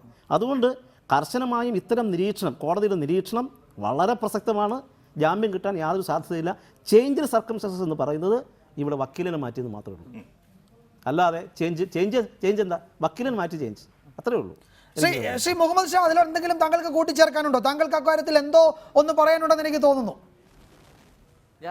ഞാൻ അതിനകത്ത് വ്യക്തമായി പറയാം. ഞാൻ എൻ്റെ അഭിഭാഷക സുഹൃത്ത് ചേഞ്ച് സർക്കംസ്റ്റൻസ് എന്ന് പറഞ്ഞാൽ എന്താണ് എക്സ്പെക്ട് ചെയ്യുന്നത്, എന്താണ് ചേഞ്ച് സർക്കംസ്റ്റൻസ് എന്ന് പറഞ്ഞാൽ അദ്ദേഹം എക്സ്പെക്ട് ചെയ്യുന്നത് എനിക്കറിയില്ല. ഇവിടെ ട്രയലിൽ ഒരു സാക്ഷിയെ സ്വാധീനിക്കുന്നതും ഇൻവെസ്റ്റിഗേഷൻ്റെ സ്റ്റേജിൽ അദ്ദേഹം പുറത്തു വരുന്നതിനുള്ള അപാകതയും രണ്ടും രണ്ടാ. ഇൻവെസ്റ്റിഗേഷനിൽ അപ്പുണ്ണി എന്ന് പറഞ്ഞ ഒരാളുടെ മൊഴിയെടുക്കുമ്പോൾ അപ്പുണ്ണിയെ ജലീബ് കസ്റ്റഡിയിലിരിക്കുമ്പോൾ തന്നെ മൊഴിയെടുക്കേണ്ടതിൻ്റെ റിക്വയർമെൻ്റ് ഉണ്ടായിരുന്നു. അപ്പുണ്ണിയുടെ മൊഴി എന്തിനു വേണ്ടിയാ? ട്രയലിൽ അപ്പുണ്ണി അനുകൂലമായി മൊഴി പറയാനല്ല. അപ്പുണ്ണിയുടെ ലീഡാണ് ഇൻവെസ്റ്റിഗേഷനെ മുന്നോട്ട് കൊണ്ടുപോകുന്നത്. അപ്പുണ്ണി തരുന്ന ലീഡ് സ്വാധീനിപ്പിക്കപ്പെടാൻ പാടില്ല. അത് പോലീസിൻ്റെ ഫൈനൽ റിപ്പോർട്ടിൽ പോലീസിൻ്റെ ഇൻഫർമേഷൻസ് കളക്ട് ചെയ്യുന്നതിന് വേണ്ടിയാണ് ആ മൊഴികൾ. അല്ലാതെ അപ്പുണ്ണി നാളെ ദിലീപിനെതിരെ വന്നൊരു മൊഴി പറഞ്ഞ് കൺവിക്ഷൻ മേടിച്ചു കൊടുക്കും എന്നതിനല്ല ആ മൊഴിക്ക് പ്രസക്തി. ഇത് രണ്ടും രണ്ടായിട്ട് കാണണം. കോടതി പറഞ്ഞത് ഇൻവെസ്റ്റിഗേഷൻ സ്റ്റേജിൽ പോലീസിന്റെ ഇൻവെസ്റ്റിഗേഷനെ ബാധിക്കുന്ന തരത്തിൽ സ്വാധീനിക്കപ്പെടാനുള്ള അത്രയും സ്വാധീനമുള്ള ഒരു വ്യക്തിയാണ് എന്നതാണ് പറഞ്ഞത്. അതും ട്രയലുമായി നമ്മൾ കൂട്ടിക്കുഴയ്ക്കരുതേ. ഇവിടെ വന്നത് അത്തരം ഒരു സാക്ഷിമൊഴി ഇനിയും പോലീസിന് എടുക്കാനുണ്ടോ എന്നൊരു ക്വസ്റ്റ്യൻ ഉണ്ടാകും. പിന്നെ മെറ്റീരിയൽ ഒബ്ജക്റ്റ് കളക്ട് ചെയ്തിട്ടുണ്ടോ എന്നുള്ള ക്വസ്റ്റ്യൻ ഉണ്ടാകും. ഈ കാര്യങ്ങളിൽ മറുപടി കൊടുക്കാൻ സാധിച്ചാൽ ഇത് ചേഞ്ച്ഡ് സർക്കംസ്റ്റൻസ് അല്ലെന്ന് നമുക്ക് പറയാൻ പറ്റുമോ? ഇത് ചേഞ്ച്ഡ് സർക്കംസ്റ്റൻസ് എന്ന് പറഞ്ഞാൽ എന്താണ് ഉദ്ദേശിക്കുന്നതെന്നൊന്ന് പറഞ്ഞു തന്നാൽ ആ ചേഞ്ച്ഡ് സർക്കംസ്റ്റൻസ് എങ്ങനെ ആയിരിക്കണമെന്നാണ് എൻ്റെ സുഹൃത്ത് ഉദ്ദേശിച്ചതെന്ന് എനിക്ക് മനസ്സിലാകുന്നില്ല. ഞാൻ കാണുന്നത് പോലീസിന്റെ ഇൻവെസ്റ്റിഗേഷൻ അന്ന് ബെയിൽ ആപ്ലിക്കേഷൻ കേട്ടതിന് ശേഷം പ്രോഗ്രസ് ചെയ്തിട്ടുണ്ട്. അന്ന് അപ്പുണ്ണി ആന്റിസിപ്പേറ്ററി ബെയിൽ പെൻഡിങ്ങിലായിരുന്നു. അപ്പുണ്ണിയുടെ മൊഴിയെടുക്കാൻ പോലീസിന് സാധിച്ചിരുന്നില്ല. അന്ന് അപ്പുണ്ണിയെ പ്രതി ചേർത്തിട്ടില്ല എന്ന് പറഞ്ഞ് രണ്ടാമത് ആന്റിസിപ്പേറ്ററി ബെയിൽ തള്ളുന്നു. അപ്പുണ്ണി വന്ന് ഹാജരാകുന്നു. അപ്പുണ്ണിയുടെ ലീഡ് പിടിച്ച് ഇൻവെസ്റ്റിഗേഷൻ മുന്നോട്ട് കൊണ്ടുപോകുന്നു. ഇൻവെസ്റ്റിഗേഷനിൽ അവർക്ക് കളക്ട് ചെയ്യേണ്ട എവിഡൻസസ് പലതും എടുത്തിരിക്കുന്നു. അതെന്താണെന്ന് നമുക്കറിയില്ല. അതെന്താണെന്നുള്ളത് കേസ് ഡയറി പരിശോധിക്കുമ്പോഴേ മനസ്സിലാവുള്ളൂ. അതാ ഞാൻ പറഞ്ഞത്. അന്വേഷണം അതുണ്ടോ പുരോഗമിച്ചു ഇല്ലയോ എന്ന് നമുക്കിപ്പോ എന്നത് ഇതിലെ തീരുമാനിക്കാൻ പറ്റില്ല. മാറിയ സാഹചര്യം അതുണ്ട് അല്ല. എന്ന് കേരളത്തിന്റെ പ്രമുഖനായ ഒരു ക്രിമിനൽ ലോയർ എൻ്റെ വ്യക്തമായ അഭിപ്രായം ഈ കാര്യത്തിൽ എൻ്റെ വ്യക്തമായ അഭിപ്രായം ചേഞ്ച് സർക്കംസ്റ്റൻസസ് ഈ കേസിൽ കാര്യമായിട്ട് ഉണ്ടായിട്ടില്ല. ഇതിൽ കുന്തമന തിരിക്കാൻ ഉദ്ദേശിക്കുന്നത് എന്താണെന്ന് വെച്ചാൽ അപ്പുണ്ണിയെ കിട്ടി, അപ്പുണ്ണിയുടെ മൊഴിയെടുത്തു, അപ്പുണ്ണിയുടെ എല്ലാ കാര്യങ്ങളും മനസ്സിലാക്കി. ഇല്ല, അപ്പുണ്ണിയല്ല അതിനകത്ത് ഏറ്റവും പ്രധാനപ്പെട്ട സാക്ഷി. ആര് പറഞ്ഞു? പോലീസ് അപ്പുണ്ണിയാണ് സാക്ഷിയാക്കാൻ ഉദ്ദേശിക്കുന്നത്. അപ്പുണ്ണിയെ പ്രതിയാക്കാൻ ഉദ്ദേശിക്കുന്നുണ്ടോ? ഇതെല്ലാം അന്വേഷണത്തിൻ്റെ ഭാഗമായി അപ്പുണ്ണിയെ ക്വസ്റ്റ്യൻ ചെയ്തു. എംഒ കിട്ടാൻ വേണ്ടി പരിശ്രമിച്ചു, മെറ്റീരിയൽ ഒബ്ജക്ട്സ്, അത് കത്തിച്ചു കളഞ്ഞു എന്ന് പറഞ്ഞു. അപ്പോൾ ആ കത്തിച്ചു കളഞ്ഞ ഒരു വസ്തുതയുമില്ല. മൊഴി ആ കത്തിച്ചു കളഞ്ഞെങ്കിൽ അതൊക്കെ വെറുതെ അഭിഭാഷകരായിട്ടുള്ള പ്രതികളായിട്ടുള്ള അഭിഭാഷകർ പറഞ്ഞതാണ് കത്തിച്ചു കളഞ്ഞു. അതൊന്നും വിശ്വാസത്തിലേക്കേണ്ട ഒരു കാര്യമില്ല. ഈ ബെയിൽ ഓർഡറിൽ പ്രത്യേകമായി കോടതി പറഞ്ഞിട്ടുള്ളത് ഏറ്റവും പ്രധാനപ്പെട്ടത് ഈ ദിലീപ് ഇവിടെ ഒരു ആധിപത്യത്തിൻ്റെ കീഴിൽ നിൽക്കുന്ന കേരളത്തിലെ ഒരു പ്രമുഖനായ വ്യക്തിയാണ്. അതുകൊണ്ട് സിനിമാ രംഗം മുഴുവൻ കൈയടക്കിയിരിക്കുന്നു. ഒരു കാരണവശാലും ഈ സർക്കംസ്റ്റൻസ് സാക്ഷികളെ സ്വാധീനിക്കുക എന്നുള്ളതാണ് ഏറ്റവും പ്രധാനപ്പെട്ട സർക്കംസ്റ്റൻസ്. അതൊരിക്കലും നമുക്ക് ചെറുതായി കാണാൻ പറ്റില്ല. പുറത്ത് വന്നാൽ സാക്ഷികളെ സ്വാധീനിക്കാൻ കഴിയുന്ന ഒരാളാണെങ്കിൽ ബെയിൽ റിജക്റ്റ് ചെയ്യാം, ആളെ ജയിലിൽ കിടത്തിക്കൊണ്ട് തന്നെ ട്രയൽ നടത്താം. അതുകൊണ്ടാണ് പോലീസ് ഏറ്റവും പെട്ടെന്ന്. അങ്ങനെയാണെങ്കിലും ഒരു കണ്ടീഷന്റെ പ്രശ്നമുണ്ട് ഇവിടെ. അങ്ങനെ ഒരു സാധ്യത അന്വേഷണ സംഘത്തിന് ഉണ്ടായാൽ ജാമ്യം കൊടുക്കുന്നു എന്ന് വിചാരിക്കുക. നമുക്ക് കോടതിയുടെ മുൻപാകെ വരാൻ പോകുന്ന കാര്യമാണ്, നമുക്കതിൽ പറയാൻ പറ്റില്ല. ജാമ്യം കൊടുക്കുന്നു എന്ന് വിചാരിക്കുക. താങ്കൾ ഈ പറഞ്ഞ സാക്ഷികളെ സ്വാധീനിച്ചു എന്ന് അന്വേഷണ സംഘത്തിന് കണ്ടെത്തിയാൽ ഈ ജാമ്യം അപ്പോൾ റദ്ദാക്കപ്പെടുക. ഇന്നത്തെ നിലയിൽ എങ്ങനെയാണ് എല്ലാവിധ സാമൂഹ്യ സംവിധാനങ്ങളും ഇലക്ട്രോണിക് മീഡിയകളും ഉള്ളപ്പോൾ ദിലീപ് തന്നെ നേരിട്ട് വിളിക്കണമെന്നുണ്ടോ ആരെങ്കിലും സ്വാധീനിക്കാൻ? അതിനൊക്കെ എന്തെല്ലാം സംവിധാനങ്ങളുണ്ട്. പുറത്തിറങ്ങിക്കഴിഞ്ഞാൽ സാക്ഷികളെ സ്വാധീനിക്കാനുള്ള ഒരു വലിയ വ്യക്തിയാണിത്. അതുകൊണ്ട് പുറത്തിറങ്ങുന്നത് ഈ കേസിൻ്റെ ട്രയലിനെ ബാധിക്കുമെങ്കിൽ ഇദ്ദേഹം പറഞ്ഞു ഇൻവെസ്റ്റിഗേഷൻ ട്രയൽ രണ്ട് തന്നെ ഇൻവെസ്റ്റിഗേഷൻ നടത്തി പൂർത്തിയായി ചാർജ് ഷീറ്റ് ഫയൽ ചെയ്താൽ ട്രയൽ വേറെയാണ്. പക്ഷേ ട്രയലിനെ സ്വാധീനിക്കും എന്ന് വന്നാൽ തീർച്ചയായിട്ടും ജാമ്യം നിഷേധിക്കാൻ കോടതിക്ക് അവകാശമുണ്ട്. ശരി, നമുക്ക് അതിലേക്ക് വീണ്ടും വരാം. ശ്രീ ആലപ്പി അഷ്റഫ്, ഇവിടെ ഇപ്പോൾ ഈ കേസിൻ്റെ അന്വേഷണം പുരോഗമിക്കുമ്പോഴാണ് ഭൂമി ഇടപാടുകൾ, ദിലീപിൻ്റെ ഭൂമി ഇടപാടുകളെ പറ്റി അന്വേഷിക്കുന്നു. മിച്ച ഭൂമി കൈവശം വെച്ചു എന്ന് പറയുന്നു.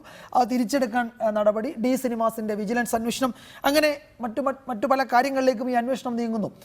ഇതൊക്കെ ദിലീപിനെ മാത്രം കേന്ദ്രീകരിച്ചാണ്. മലയാള സിനിമയിൽ ഇതെന്ത് ചലനമുണ്ടാക്കി? താങ്കൾ ആ മേഖലയിൽ നിന്ന് നോക്കുമ്പോൾ, ഇതിനകത്തു നിന്ന് നോക്കുമ്പോൾ, ഇപ്പോൾ ഒരു പ്രേക്ഷകൻ പറയുന്നുണ്ടായിരുന്നു മലയാള സിനിമയിലെ ഒരു ശുദ്ധീകരണത്തിന് ഇത് കാരണമായി എന്ന്. അങ്ങനെ ശുദ്ധീകരണത്തിന് കാരണമായിട്ടുണ്ടോ? ദിലീപ് തീർച്ചയായിട്ടും അങ്ങനെ ഒരു ശുദ്ധീകരണം ഉണ്ടാകും, അത് വേറൊരു വിഷയം. പക്ഷേ ദിലീപിൻ്റെ കുറച്ച് പടങ്ങളെടുത്ത നിർമ്മാതാക്കളും എൻ്റെ സംവിധായകരും കുറച്ച് ബുദ്ധിമുട്ട് അനുഭവിക്കുന്നുണ്ട്. ശരിക്കും അത് സാമ്പത്തികമായ പ്രശ്നവും അവരുടെ കുറേ വിഷയങ്ങളുണ്ട്. അത് സത്യസന്ധമായ കാര്യമാണ്. ആ മാതിരി കാര്യങ്ങളെല്ലാം ദിലീപ് എന്ന വ്യക്തി വിചാരിച്ചാൽ പരിഹരിക്കാവുന്ന കാര്യങ്ങളേ ഉള്ളൂ. ഈ തമിഴ്നാട്ടിൽ പോലും രജനീകാന്തിൻ്റെ ചില പടങ്ങൾ മോശമായി പോകുമ്പോൾ അദ്ദേഹം ആ പ്രൊഡ്യൂസേഴ്സിനെയൊക്കെ വിളിച്ച് ആ നഷ്ടപരിഹാരങ്ങൾ കൊടുക്കാറുണ്ട്. അങ്ങനെ കൊടുക്കണമെന്നാണ് എൻ്റെ ഒരു അഭിപ്രായം. കാരണം അതിൻ്റെ പേരിൽ ഒരുപാട് നിർമ്മാതാക്കൾ അദ്ദേഹത്തിൻ്റെ പടങ്ങൾ നിന്ന് പോയിട്ടുണ്ട്, പലതും ചെയ്തിട്ടുണ്ട്. അപ്പോൾ അതൊരു വിഷയം. പിന്നെ ദിലീപ് നേരത്തെ പറഞ്ഞ പോലെ അതിശക്തനാണ്, വെളിയിൽ വന്നാൽ അതിൽ സംശയമേ ഇല്ല. പക്ഷേ നമ്മളൊരു കാര്യം ആലോചിക്കണം. ഒരു 5000 ദിലീപ് ചേർന്നതിൻ്റെ എഫക്റ്റാണ് തമിഴ്നാട്ടിലെ ശശികല. ഒരു 40 MP-മാർ, 200 MLA-മാർ, ഇത്രയും പേരുണ്ടായിട്ടാണ്. ഇതുപോലെ ആരും പറഞ്ഞു കൊടുത്തിട്ടില്ല. ഞങ്ങളുടെ ഇത് ചെയ്തു അത് ചെയ്തു ഒന്നും ആരും പറഞ്ഞിട്ടില്ല. എല്ലാം അന്വേഷണ ഉദ്യോഗസ്ഥന്മാർ ഉണ്ടാക്കി വെച്ച തെളിവിൻ്റെ അടിസ്ഥാനത്തിലാണ് ഈ 10000 ദിലീപ് ചേർന്ന ജയലളിതയും ഇവരും ശിക്ഷ മേടിച്ച് ഇന്ന് ശശികല അകത്ത് കിടക്കുന്നത്. എന്തോരം പേര് അതിനുവേണ്ടി വാദിച്ചു. ഇപ്പോൾ ഇവിടെ ഒന്നല്ലെങ്കിൽ ഒരു PC ജോർജോ ഒരു അടൂർ ഗോപാലകൃഷ്ണനോ ഒക്കെ പറഞ്ഞു കാണും. അത്രയും പേര് തമിഴ്നാട്ടിൽ കിടന്ന് ഒന്നിച്ച് നിലവിളിച്ചിട്ടും അവർ ജയിൽ അഴിക്കുള്ളിൽ പോയില്ലേ? അതെല്ലാം വലിയ നമ്മുടെ മുമ്പിൽ കിടക്കുന്ന ഓരോരോ പ്രശ്നങ്ങളാണ്. ഇതെല്ലാം നമ്മൾ മനസ്സിലാക്കണം. അല്ലാണ്ട് പ്രഗത്ഭനാണ് അതുകൊണ്ട് വിട്ടേക്കണം. അത് ശരിക്കും വന്നിട്ടുണ്ട്. ചില പ്രൊഡ്യൂസേഴ്സിനും ഇതിന് സിനിമയിൽ കുറച്ച് ബുദ്ധിമുട്ടുണ്ടായിട്ടുണ്ട്, സത്യമാണത്. അതും അദ്ദേഹം തന്നെ പരിഹരിക്കണമെന്നാണ് എൻ്റെ ഒരു അഭിപ്രായം. ശ്രീ MC ബോബി, താങ്കൾക്ക് അക്കാര്യത്തിൽ എന്തെങ്കിലും അഭിപ്രായം പറയാനുണ്ടോ? ഈ ദിലീപിൻ്റെ സിനിമകളുടെ നിർമ്മാതാക്കൾ, സംവിധായകർ, അല്ലെങ്കിൽ അതിൻ്റെ തിയേറ്റർ നേരത്തെ പറഞ്ഞു വെച്ചവർ, അവരുടെ പ്രശ്നങ്ങളിൽ ഒരു ഇടപെടൽ ഉണ്ടാകുമെന്ന് പ്രതീക്ഷിക്കുന്നുണ്ടോ? അല്ലെങ്കിൽ അത് ദിലീപിൻ്റെ ഉത്തരവാദിത്വമാണ്, അദ്ദേഹം അത് ചെയ്യണമെന്ന് ശ്രീ ആലപ്പി അഷ്റഫിനെ പോലുള്ളവർ പറയുമ്പോൾ അത് ഏതെങ്കിലും തരത്തിൽ നടപ്പാക്കാൻ കഴിയുമോ, അല്ലെങ്കിൽ അത് നടപ്പാകുമോ?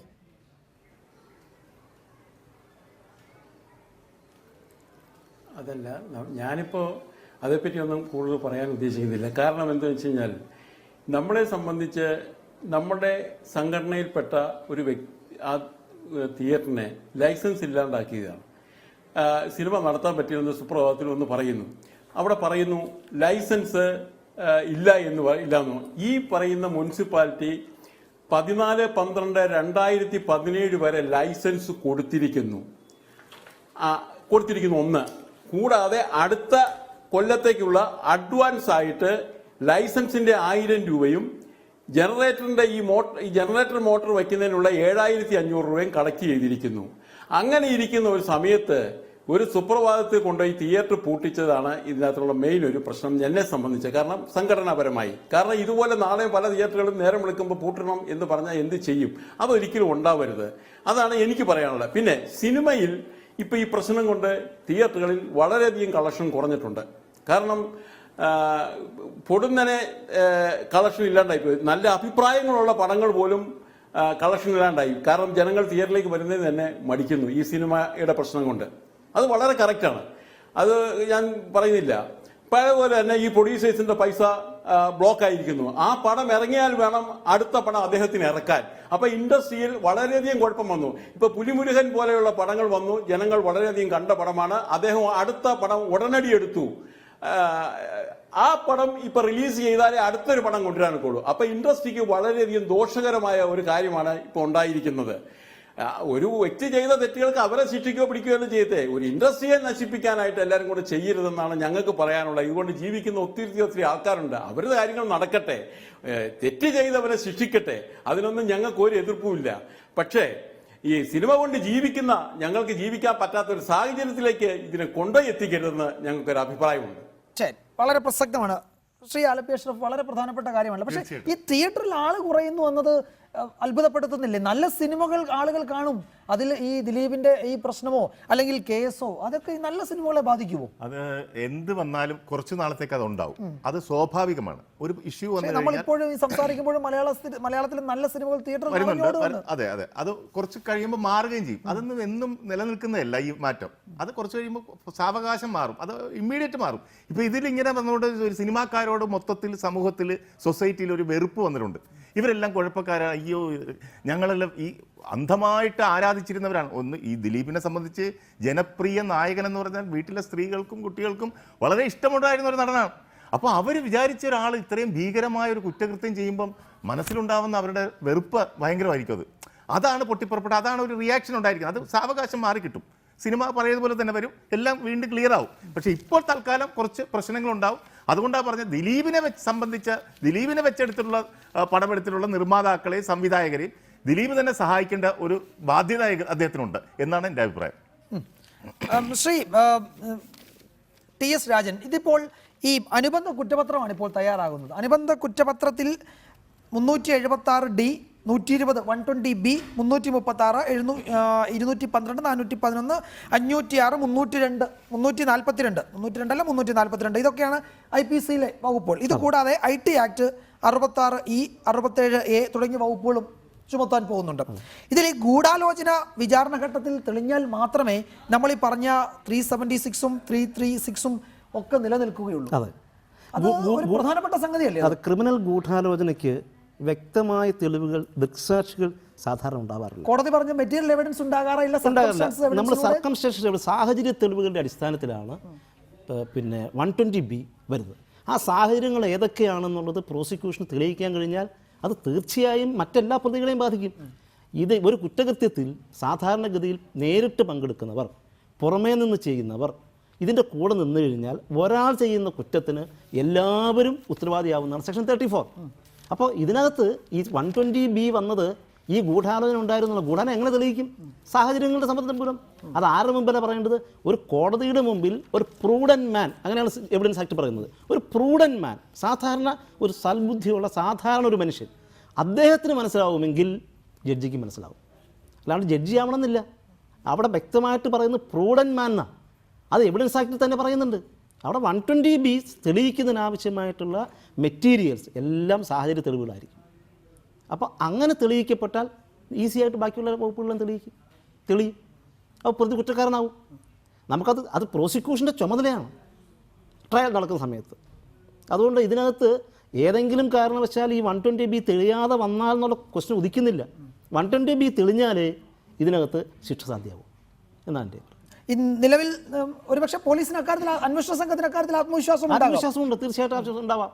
കാരണം ഞങ്ങൾ ഇതിനകത്ത് വന്നിട്ടുള്ള പ്രശ്നങ്ങളെല്ലാം സസൂക്ഷ്മം നിരീക്ഷിക്കുന്ന ഒരാൾക്ക് ഗൂഢാലോചനയാണ് ഇതിൽ ഏറ്റവും വലിയ കുറ്റം. ഈ നടിയെ ആക്രമിക്കുന്ന കാര്യത്തിൽ ഗൂഢാലോചന ഇല്ലാതെ നടത്താൻ പറ്റില്ല. അപ്പോൾ പ്രതി അവിടെ നിൽക്കുന്ന കണ്ടുകൊണ്ട് ഗൂഢാലോചന ആവോ എന്ന് ചോദിച്ചാൽ എങ്ങനെയാണ് ഗൂഢാലോചന വരുന്നത്? ഗൂഢാലോചന ഉണ്ട് എന്ന് പറയുന്നത് അവസാനത്തെ ആക്റ്റിലാണ്. അവസാനം ചെയ്ത ബലാത്സംഗവും കൂട്ടബലാത്സംഗവും എല്ലാം വരുമ്പോഴാണ് ഇതിന് ഗൂഢാലോചന തീരുമാനിക്കുന്നത്. അല്ലാതെ നമുക്കിപ്പോൾ തീരുമാനിക്കാൻ പറ്റില്ല. ആ ഗൂഢാലോചന തെളിയിക്കാൻ ഈ സബ്സിക്വൻ്റ് ആയിട്ടുള്ള ആക്ട് സഹായകമാവും. അഡ്വക്കേറ്റ് മുഹമ്മദ് ഷാ, ഇതിപ്പോൾ ദിലീപ് ജാമ്യത്തിന് വേണ്ടി വീണ്ടും ഹൈക്കോടതിയെ സമീപിക്കുകയാണ്. അദ്ദേഹത്തിന് സുപ്രീം കോടതിയിലേക്ക് പോകാമായിരുന്നു, പക്ഷേ കാത്തിരിക്കാനായിരുന്നു തീരുമാനം. വേണ്ട, ഹൈക്കോടതിയിലേക്ക് തന്നെ ഒരിക്കൽ കൂടി പോകാം എന്ന് തീരുമാനിച്ചു.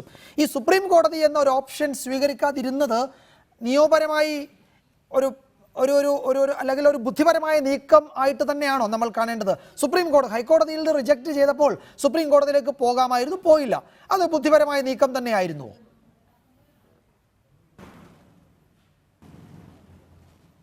അല്ല, സുപ്രീം കോടതിയിൽ പോകാതെ ഹൈക്കോടതിയിലേക്ക് പോകാം എന്ന് തീരുമാനിച്ചത് ഹൈക്കോടതിയുടെ ആദ്യത്തെ വിധിയിലെ പ്രിമച്വർ സ്റ്റേജിലുള്ള ഒരു കൺസിഡറേഷനാണ് എന്ന് പറഞ്ഞു എന്നത് തന്നെയാണ്. അതായത് ഒരു മച്വർ സ്റ്റേജിലായി ബെയിൽ ആപ്ലിക്കേഷൻ കൺസിഡർ ചെയ്യാൻ എന്ന് ഹൈക്കോടതിക്ക് തോന്നിയാൽ, അതായത് ആ ജഡ്ജ്മെന്റ് വായിച്ചു എന്നാണ് എനിക്ക് മനസ്സിലാവുന്നത്. പ്രിമച്വർ ആണ് ഇപ്പോൾ എന്നാണ് അതിനെ തള്ളി പറഞ്ഞത്. അപ്പോൾ ഒരു മച്വർ സ്റ്റേജ് ആയി എന്ന് പറഞ്ഞ് ഹൈക്കോടതിയിൽ പറയാൻ ഒരു ഓപ്പർച്യൂണിറ്റി ഉള്ളപ്പോൾ ഹൈക്കോടതിയിൽ അത് മച്വർ ആയി എന്ന് പറഞ്ഞതിന് ശേഷം വേണമെങ്കിൽ സുപ്രീം കോടതിയിൽ പോകാം. അതേസമയം സുപ്രീം കോടതി നേരിട്ട് പോയിട്ട് സുപ്രീം കോടതി അവിടെ റിജക്റ്റ് ചെയ്യുകയാണ് ഈ സ്റ്റേജിലെങ്കിൽ വീണ്ടും ഹൈക്കോടതിയിൽ ആ ഓപ്ഷൻ എക്സസൈസ് ചെയ്യാൻ പറ്റില്ല. അതുകൊണ്ട് തന്നെ ഹൈക്കോടതിയിൽ വീണ്ടും രണ്ടാമത് കൊടുക്കുന്നത് ശരിയായ തീരുമാനമാണെന്ന് തന്നെയാണ് എൻ്റെ അഭിപ്രായം. ദിലീപിൻ്റെ ആംഗിൾ ഒന്നുകൂടെ സംസാരിക്കും. ഞാനൊരു ലീഗൽ പെർസ്പെക്റ്റീവിൽ നിന്നാണ് സംസാരിക്കും. കാരണം ഇപ്പോൾ ഇതിനകത്തൊരു കോൺസ്പിറസി നടക്കാത്ത സ്റ്റേജിലൊക്കെ പല ചർച്ചകളും ഞാൻ പറഞ്ഞല്ലോ. കോൺസ്പിറസിയെ സംബന്ധിച്ചൊരു ഇൻവെസ്റ്റിഗേഷൻ നടക്കാതെ വന്നപ്പോൾ അത് നടത്തണം എന്ന് പറയുന്നതാണ്. ഇവിടെ കോൺസ്പിറസിയിലേക്ക് ഒരു ഇൻവെസ്റ്റിഗേഷൻ പോയി, ഒരു പ്രതിയെ അറസ്റ്റ് ചെയ്തു, മറ്റു തരത്തിൽ ഇൻവെസ്റ്റിഗേഷനൊക്കെ പോയിക്കൊണ്ടിരിക്കുന്നു. ആ സ്റ്റേജിൽ പ്രതികൾക്കൊക്കെ എന്തെല്ലാം അവകാശങ്ങളുണ്ടോ? കാരണം അവകാശം നമുക്കറിയില്ലല്ലോ, വ്യക്തമായി നമുക്കറിയില്ല ഇയാൾ ചെയ്തിട്ടുണ്ടോ ഇല്ലയോ എന്ന്. പക്ഷെ ആ അവകാശങ്ങളൊക്കെ അതുമായിട്ട് അദ്ദേഹം മുന്നോട്ട് വരട്ടെ. ആ വരുന്ന കാര്യങ്ങൾക്ക് അദ്ദേഹത്തിന് എന്തൊക്കെ ലിവറേജ് കിട്ടാനുണ്ടോ ജുഡീഷ്യറിയുടെ ഭാഗത്തു നിന്ന്, ആ ലിവറേജ് അദ്ദേഹം എടുക്കട്ടെ. അതൊക്കെ ഈ രാജ്യത്തിൻ്റെ ജുഡീഷ്യൽ സിസ്റ്റത്തിൽ ഒരു പൗരന് കിട്ടേണ്ട എല്ലാ അവകാശം അത് കിട്ടണം. അത് കിട്ടാത്ത സാഹചര്യം എന്തെങ്കിലും ഈ രാജ്യത്തിന് ഉണ്ടാകാൻ പാടില്ല. അതിൻ്റെ അർത്ഥത്തിലാണ് ഞാൻ പറയുന്നത്. അദ്ദേഹം പോകുന്ന ഓരോ കാര്യത്തിനും അദ്ദേഹത്തിനെതിരെയുള്ള എല്ലാ അറ്റാക്കും, നമുക്കുള്ള ഗ്രീവൻസ് ഇങ്ങനെ ഒരു പെൺകുട്ടിയെ ആക്രമിച്ച കാര്യത്തിൽ അദ്ദേഹം കൺസ്പയർ ചെയ്തിട്ടുണ്ടെങ്കിൽ അദ്ദേഹം ശിക്ഷിക്കപ്പെടണം എന്ന് വെച്ച് അദ്ദേഹം ജയിലിൽ കിടക്കുന്നു നാളെ അക്യൂട്ട് ചെയ്ത് പോവുകയും ചെയ്താൽ ജയിലിൽ കിടന്ന കാര്യത്തിന് കാരണങ്ങളൊന്നും ഇല്ലാത്ത അവസ്ഥയാകും. അതുകൊണ്ട് തന്നെ ഇപ്പോൾ വേണമെങ്കിൽ ഈ സ്റ്റേജിൽ മച്ചുവറായ സ്റ്റേജ് ആണെങ്കിൽ ഇനി കസ്റ്റഡിയുടെ ആവശ്യമില്ലെങ്കിൽ ഇപ്പോൾ പുറത്ത് നിൽക്കുന്ന എന്താ പറഞ്ഞ നിർമ്മാതാക്കളുടെ സാമ്പത്തിക പ്രശ്നങ്ങളും ഒക്കെ പരിഗണിച്ചുകൊണ്ട് ഒരു പക്ഷേ കൊടുത്തു എന്ന് പറയുന്നത് ഒരു അപരാധമാണെന്നൊന്നും ഞാൻ കരുതില്ല. കാരണം എങ്കിലും കൺവിക്ഷൻ തരത്തിലുള്ള എവിഡൻസസ് അതിനകത്ത് ഉണ്ടാക്കിയെടുക്കണം. അലപീഷ് പറഞ്ഞ പോലെ ജലലിതയുടെ കേസിലൊക്കെ ഇത്തരം ഫൈനൽ റിപ്പോർട്ട് കൊടുത്ത് അവർ പുറത്ത് മുഖ്യമന്ത്രി ആയിരുന്നപ്പോൾ പോലും കൺവിക്ഷൻ ലഭിച്ചിട്ടുണ്ടല്ലോ. അപ്പോൾ അതുകൊണ്ട് അത് അങ്ങനെ ഇത് കൊടുക്കുന്നത് ഒരു തെറ്റാണെന്ന് എനിക്ക് തോന്നുന്നില്ല. പക്ഷേ അത് പോലീസിന് അതിൻ്റെ റിക്വയർമെൻ്റ് ഉണ്ടെങ്കിൽ ഒരു കാരണവശാലും കൊടുക്കാനും പാടില്ല. അതൊക്കെ വ്യക്തമായി നോക്കാനുള്ള എല്ലാ കാര്യങ്ങളും അറിയാവുന്ന കോടതിയുണ്ട്. ആ കോടതിയുടെ മുമ്പിൽ കേസ് ഡയറി വരുന്നതിന് മുമ്പായിട്ട് നമ്മൾ അതിനകത്തൊരു അഭിപ്രായങ്ങൾ പറയുന്നതിനകത്ത് ഞാൻ പറഞ്ഞല്ലോ, സുപ്രീം കോടതി പറഞ്ഞ പോലെ അഭിപ്രായങ്ങൾ പറയാൻ പാടില്ല. പക്ഷേ നേരത്തെ പറഞ്ഞ ഇഷ്യൂ അത് വളരെ സീരിയസ് ആണ്. സിനിമയിലെ കറക്ഷനെ ഈ ഇൻസിഡന്റ് ഉപയോഗിക്കപ്പെടണം.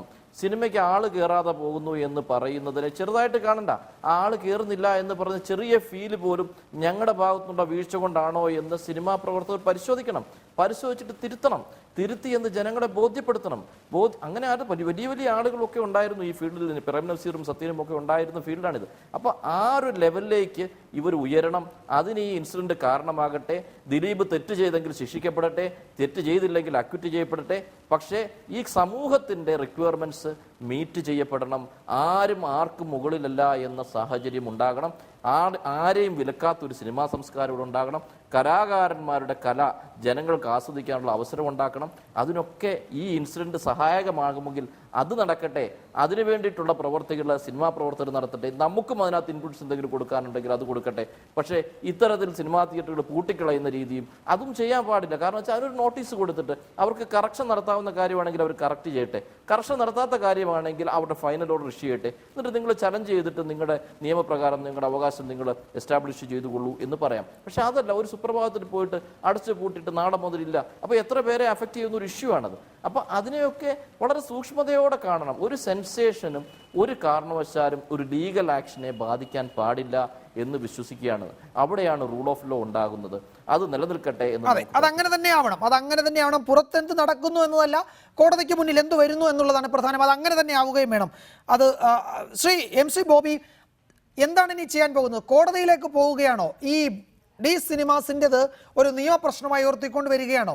ഞങ്ങൾ കോടതിയിൽ പോയി ഈ കാര്യങ്ങൾ ബോധിപ്പിച്ചു കൊള്ളാം എന്ന തീരുമാനത്തിലാണോ താങ്കളും താങ്കളുടെ സംഘടനയും?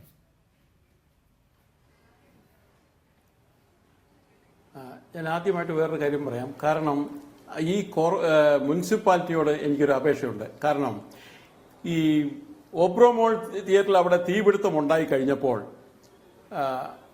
മറ്റ് തിയേറ്ററുകളിൽ, എറണാകുളത്ത് മറ്റ് തിയേറ്ററിലൊന്നും ഈ സംവിധാനങ്ങൾ ഇല്ല എന്ന് പറയുണ്ടായി. പക്ഷേ ഇവിടെ കളക്ടർ എന്താ ചെയ്തേ? ആ തിയേറ്ററുകാരെ വിളിച്ചു വരുത്തി ഇന്നിന്ന കാര്യങ്ങൾ ചെയ്യണം എന്ന് പറഞ്ഞു. അവരത് ചെയ്യാൻ സമ്മതിച്ചു. അതിനുള്ള നടപടികൾ അവർ ചെയ്തുകൊണ്ടിരിക്കുന്നു. എന്ന് പറഞ്ഞതുപോലെ ഈ കൗൺസിൽ ഒരു കാര്യം ചെയ്യണം. ഈ 2014 തുടങ്ങിയ ഈ തിയേറ്റർ ഇതിനിടയ്ക്ക് 2-2.25 കോടി രൂപ ആ മുനിസിപ്പാലിറ്റിക്ക് അകത്തുള്ള പ്രവർത്തനത്തിന് വേണ്ടി ഈ തിയേറ്റർ അടച്ചതാണ്. അപ്പൊ അതുകൊണ്ട് ആ വന്ന പെശകുകൾ തിരുത്താനുള്ള സമയം കൊടുത്തുകൊണ്ട് ആ സിനിമാ തിയേറ്റർ നാളെ മുതൽ പ്രദർശിപ്പിക്കാനുള്ള ഒരു നടപടി കൗൺസിൽ തുടങ്ങണം എന്നാണ് എൻ്റെ ഒരു അഭിപ്രായം.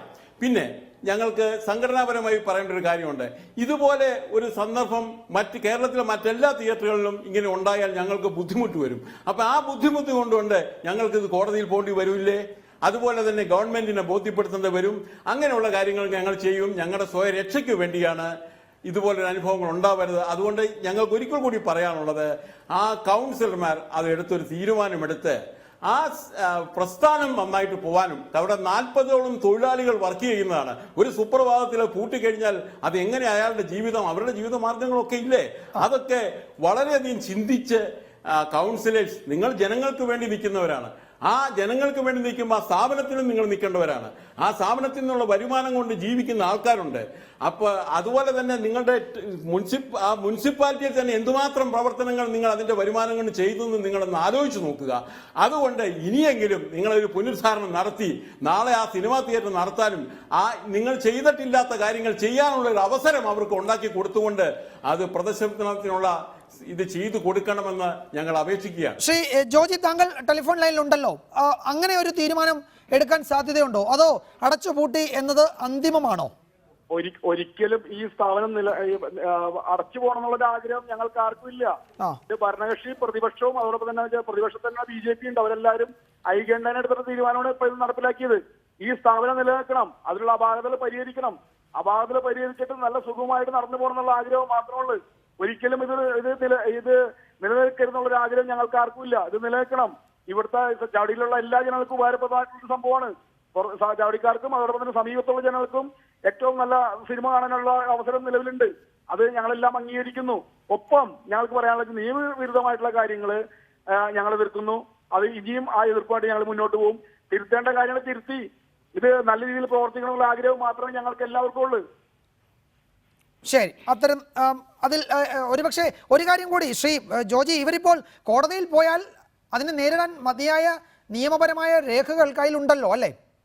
നിരവധി രേഖകൾ ഇന്ന് നഗരസഭയുടെ കയ്യിലുണ്ട്. ഇതെല്ലാം അവിടുത്തെ വെച്ചിട്ടുള്ള നിയമവിരുദ്ധ പ്രവർത്തനങ്ങളെല്ലാം ക്ലിയർ ചെയ്ത് ഇത് നിയമവിധേയമാകുന്ന രീതിയിലേക്ക് ചെയ്ത് മുന്നോട്ട് പോകണം എന്നുള്ളതാണ് ഞങ്ങളുടെ ആഗ്രഹമുള്ളത്. അതിൽ പരിഹരിക്കാവുന്ന കാര്യം. പക്ഷേ അങ്ങനെയല്ല, അതിനൊരു സമയം കൊടുക്കാതെ നിങ്ങൾ അടച്ചുപൂട്ടാൻ പറഞ്ഞാൽ ഇനിയിപ്പോൾ കോടതിയിൽ പോവുക എന്നതായിരിക്കും അവർ ചെയ്യുക. അങ്ങനെയാണെങ്കിൽ മുനിസിപ്പാലിറ്റിയുടെ അതിനുള്ള രേഖകൾ ഉണ്ടാവണം. ഇല്ലെങ്കിൽ തിരുത്തിയാൽ ഇനിയും അവർക്ക് അവസരമുണ്ട്. തിരുത്തേണ്ട കാര്യങ്ങൾ തിരുത്താൻ ഇനിയും അവസരമുണ്ട്. അല്ല, അങ്ങനെയല്ലല്ലോ, അതിന് കൊടുക്കേണ്ട നോട്ടീസ് അങ്ങനെയല്ലല്ലോ. തിരുത്താവുന്ന കാര്യങ്ങൾ തിരുത്തി അവർക്ക് ഇനിയും മുന്നോട്ട് പോകാനുള്ള അവസരങ്ങൾ ഇനിയും നിലനിൽക്കുകയാണ്. അടച്ചുപൂട്ടാൻ പറഞ്ഞിട്ട് ഇനി തിരുത്തുക എന്ന് പറയുന്നതിലെ പ്രായോഗികത ഇല്ല, അതിന് കൗൺസിലർ അത് തിരുത്താനുള്ള സമയം നിങ്ങൾ തന്നില്ല. തിരുത്താനുള്ള സമയം നിങ്ങൾ തന്നില്ല, നിങ്ങൾ അടച്ചു പൂട്ടിക്കുകയാണ് ചെയ്തത്. അത് ഇനിയൊന്ന് പുനർപരിശോധന ചെയ്യണം. നിങ്ങളത് 3 വട്ടം ഒരു പുനർപരിശോധന ചെയ്യണം. ഹാജരാക്കേണ്ട രേഖകളെ കുറിച്ച് ഇതിനകത്ത് എന്താണെന്ന് വെച്ച് കഴിഞ്ഞാൽ ഈ സംഘടനയുടെ പ്രസിഡന്റ് ഒരു കാര്യം പറഞ്ഞു, കുറെ രേഖകൾ ഇവരുടെ കയ്യിലുണ്ട്, ഒരു രേഖകളും ഇല്ല എന്ന് കരുതി. എന്തിന് പിന്നെ നിങ്ങൾ ഈ 14, 12, 2017 വരെ നിങ്ങൾ ഒരു ലൈസൻസ് സ്ഥാപനം അടച്ചുപൂട്ടി ദിലീപുമായിട്ട് ബന്ധപ്പെടുത്തേണ്ട കാര്യമില്ല. ദിലീപിനെതിരായ അക്യൂസേഷൻ വേറെ, ദിലീപിനെതിരായ കുറ്റക്കാരനാണെന്നുകൊണ്ട് ദിലീപ് ഒരു കേസിൽ പെട്ടതോടെ അത് രണ്ട് തരത്തിൽ കാണണം. ഒന്ന്, ജനങ്ങൾക്കൊരു അവകാശമുണ്ട്, ജനങ്ങൾക്ക് സിനിമ കാണാനുള്ള അവകാശം ഒന്ന്, അത് ഈ 40 പേര് തൊഴിലാളികളായിട്ടുള്ള ആളുകളുടെ പേര്. പിന്നെ ജനങ്ങൾക്ക് കിട്ടുന്ന നികുതി, ഈ സമയത്ത് നികുതി വലിയൊരു ഭാഗം മുനിസിപ്പാലിറ്റി തെറ്റായ നടപടിയിലൂടെ നഷ്ടപ്പെടുത്തുകയാണ്. അങ്ങനെ 2.5 കോടി കൊടുത്തിട്ടുള്ള ഒരു സ്ഥാപനം പെട്ടെന്ന് നിർത്തുക എന്ന് പറയുന്നത് തികച്ചും അനുചിതമാണ്, തെറ്റാണ്. ഇതിനകത്ത് ശരിക്കും ഇപ്പോൾ ഓബ്രോൺ മാളിൽ ഒരു അപകടമുണ്ടായി, തീപിടുത്തമുണ്ടായി. അപ്പോൾ അത് അടച്ചിടുകയുണ്ടായി. അതുമാതിരി ഇപ്പോൾ ഇദ്ദേഹം പറയുന്നത് മുനിസിപ്പാലിറ്റിയുടെ ഭാഗത്തുനിന്ന് പറയുന്നത് ഈ ലിഫ്റ്റിനും അതിനൊന്നും ലൈസൻസ് ഇല്ല, നാളെ അതിലൊരു അപകടമുണ്ടായാൽ ആരാ സമാധാനം പറയുക ഇതിനൊക്കെ? അപ്പോൾ എല്ലാം പരിഹരിച്ച് നേരത്തെ സിനിമാ രംഗത്തുള്ള കാര്യങ്ങൾ ശുദ്ധീകരിക്കുന്ന പോലെ ഇവിടെയും ശുദ്ധീകരണം വരട്ടെ, എല്ലാം ക്ലിയർ ആയിട്ട് പോട്ടെ, ജനങ്ങൾ കയറണ്ടല്ലേ. അപ്പോൾ അതിനകത്തൊക്കെ അപകടങ്ങളോ ഇതെല്ലാം സാധ്യത വലിയ കൂടിയ ജനറേറ്ററും എഫക്റ്റ് കൂടിയതൊക്കെ വെച്ചിട്ട് നാളെ പൊട്ടിത്തെറിയൊക്കെ ഉണ്ടായാൽ ഇതാരാ സമാധാനം പറയുക? അവസാനമായി അഡ്വക്കേറ്റ് ടി.എസ്. രാജൻ, ചുരുങ്ങിയ വാക്കുകളിൽ ദിലീപിന്റെ ഈ കോടതി നിയമ വഴികളുണ്ടല്ലോ, അതിൽ താങ്കൾക്ക് തോന്നുന്നുണ്ടോ അത് കൃത്യമായിരുന്നു, എവിടെയെങ്കിലും ഒരു ഡീവിയേഷൻ സംഭവിച്ചു എന്ന്? അത് ദിലീപ് മജിസ്ട്രേറ്റ് കോടതി ജാമ്യം തള്ളിയപ്പോൾ അദ്ദേഹം സെഷൻസ് കോടതി സമീപിക്കേണ്ടതായിരുന്നു. അങ്ങനെ സെഷൻസ് കോടതിയെ സമീപിച്ചിട്ട് മാത്രമേ ഹൈക്കോടതി വരാൻ പാടുള്ളൂ. ആ ചാൻസ് കളഞ്ഞു എന്നുള്ളതാണ് എൻ്റെ അഭിപ്രായം. തീർച്ചയായിട്ടും സെഷൻസ് കോടതിക്കും ഹൈക്കോടതിക്കും തുല്യ അധികാരമാണ് അതിനകത്തുള്ളത്. പക്ഷേ സെഷൻസ് കോടതിയെ സമീപിച്ചില്ല എന്നുള്ളത് അദ്ദേഹത്തിന് കിട്ടേണ്ടതായിട്ടുള്ള നിയമപരമായി ലഭിക്കേണ്ടതായിട്ടുള്ള പല അവകാശങ്ങളും. ഞാനൊരിക്കലും ദിലീപിന് എതിരായിട്ട് ശിക്ഷിക്കണമെന്ന് അങ്ങനെ പറയില്ല. എല്ലാവരും ആരും നിയമത്തിന് അതീതരല്ല, അതിൻ്റെ മുകളിലാണ് നിയമം. അതുകൊണ്ട് കിട്ടാവുന്ന എല്ലാ ആനുകൂല്യങ്ങളും ദിലീപിനുണ്ടാവണം. പക്ഷെ അത് നഷ്ടപ്പെടുത്തിയത് ദിലീപ്. ഒരു കാര്യം അതിനകത്ത് പറയാനുള്ളത്, എല്ലാവരും ദിലീപ് അങ്ങനെ പോയിരുന്നു രക്ഷപ്പെടായിരുന്നു, ഇങ്ങനെ പോയിരുന്നു രക്ഷപ്പെടായിരുന്നു, അങ്ങനെ ചെയ്യേണ്ടായിരുന്നു, ഇങ്ങനെ ചെയ്യേണ്ടത്. ഇരയ്ക്ക് നീതി കിട്ടുന്ന ഒരു കാര്യം പറ, അവർക്കാണ് നീതി കിട്ടേണ്ടത്. നമ്മളെപ്പോഴും അങ്ങനെ രക്ഷപ്പെടുന്നു, അങ്ങനെ രക്ഷപ്പെടുന്നു, ഇങ്ങനെ രക്ഷപ്പെടുന്നു, അങ്ങനെയല്ല ചിന്തിക്കേണ്ടത്. ഇരയ്ക്ക് നീതി കിട്ടുക എന്നുള്ള പ്രശ്നമല്ല, അതാണ് പ്രശ്നം. ഇൻവെസ്റ്റിഗേഷൻ നടന്നുകൊണ്ടിരിക്കുകയല്ല. ഇരയ്ക്ക് നീതി കിട്ടുന്നതാണ് ഇൻവെസ്റ്റിഗേഷൻ. ഇരയ്ക്ക് നീതി ലഭിക്കണം. അത് ട്രയലിൽ സത്യസന്ധമായ വിചാരണയിലൂടെ അതിനാണ് പോലീസും ഗവൺമെന്റും എല്ലാം ശ്രമിച്ചുകൊണ്ടിരിക്കുന്നത് ഇപ്പോഴും. അപ്പോൾ ആ അവസരം നഷ്ടപ്പെടുത്തി എന്നുള്ളതാണ് വലിയ പ്രശ്നം. പിന്നെ ഈ സിനിമാ തിയേറ്ററിൻ്റെ ഒരു കാര്യത്തിൽ ആ തിയേറ്ററിലെ ഒരു പ്രധാനപ്പെട്ട വരുമാനം നഷ്ടപ്പെടുത്തി എന്നുള്ളതും മുനിസിപ്പൽ ആളുകൾ ആ മുനിസിപ്പാലിറ്റി കിട്ടേണ്ടതായിട്ടുള്ള വരുമാനം നഷ്ടപ്പെടുത്തി തെറ്റ് തന്നെ. കോടതി വന്നാൽ ചിലപ്പോൾ മുനിസിപ്പാലിറ്റിയുടെ കൈ പൊള്ളിയേക്കാം. തീർച്ചയായും, യാതൊരു സംശയമില്ല. ഒരു പെട്ടെന്നൊരു എടുത്തിയാട്ടം, ദിലീപ് ഒരു കേസിൽ പെട്ടു എന്നാൽ ഈ സ്ഥാപനത്തിനെതിരെ എടുത്തിയാട്ടവും ഇവർക്കൊരു വൈരാഗ്യം ഉള്ളത് പോലെയാണ് തോന്നുന്നത്. ഒരു സമചിത്തതയോടുകൂടി മൈൻഡ് അപ്ലൈ ചെയ്തിട്ടില്ല എന്ന് മനസ്സിലാക്കാൻ കഴിയും. നടപടിക്രമങ്ങൾ പാലിക്കുക പ്രധാനമാണ്. പിന്നെ തീർച്ചയായിട്ടും ആളുകൾക്ക് കിട്ടേണ്ട അടച്ചിട്ട് എന്താ കാര്യം? ഒരു സിനിമ തിരിച്ച് അടച്ചിട്ടു, അതുകൊണ്ട് ദിലീപിന് ഒന്നുമില്ല. നമ്മുടെ ഇരയ്ക്കുണ്ടായ കേസുമായിട്ട് ബാധകമല്ല. അതായത് ദിലീപ് 3 കല്യാണം കഴിച്ചു എന്നൊക്കെ പുതിയ ന്യൂസുകൾ അതൊന്നും നമ്മളെയോ അല്ലെങ്കിൽ കേസിനെയോ ബാധിക്കില്ല. വളരെ നന്ദി Shri Alleppey Ashraf, advocate Muhammad Shah, Shri MC Bobby, advocate T S. Rajan, Shri VJ Joji ഈ ചർച്ചയിൽ പങ്കെടുത്തതിന്. ന്യൂസ് നൈറ്റ് അവസാനിക്കുന്നു. നമസ്കാരം.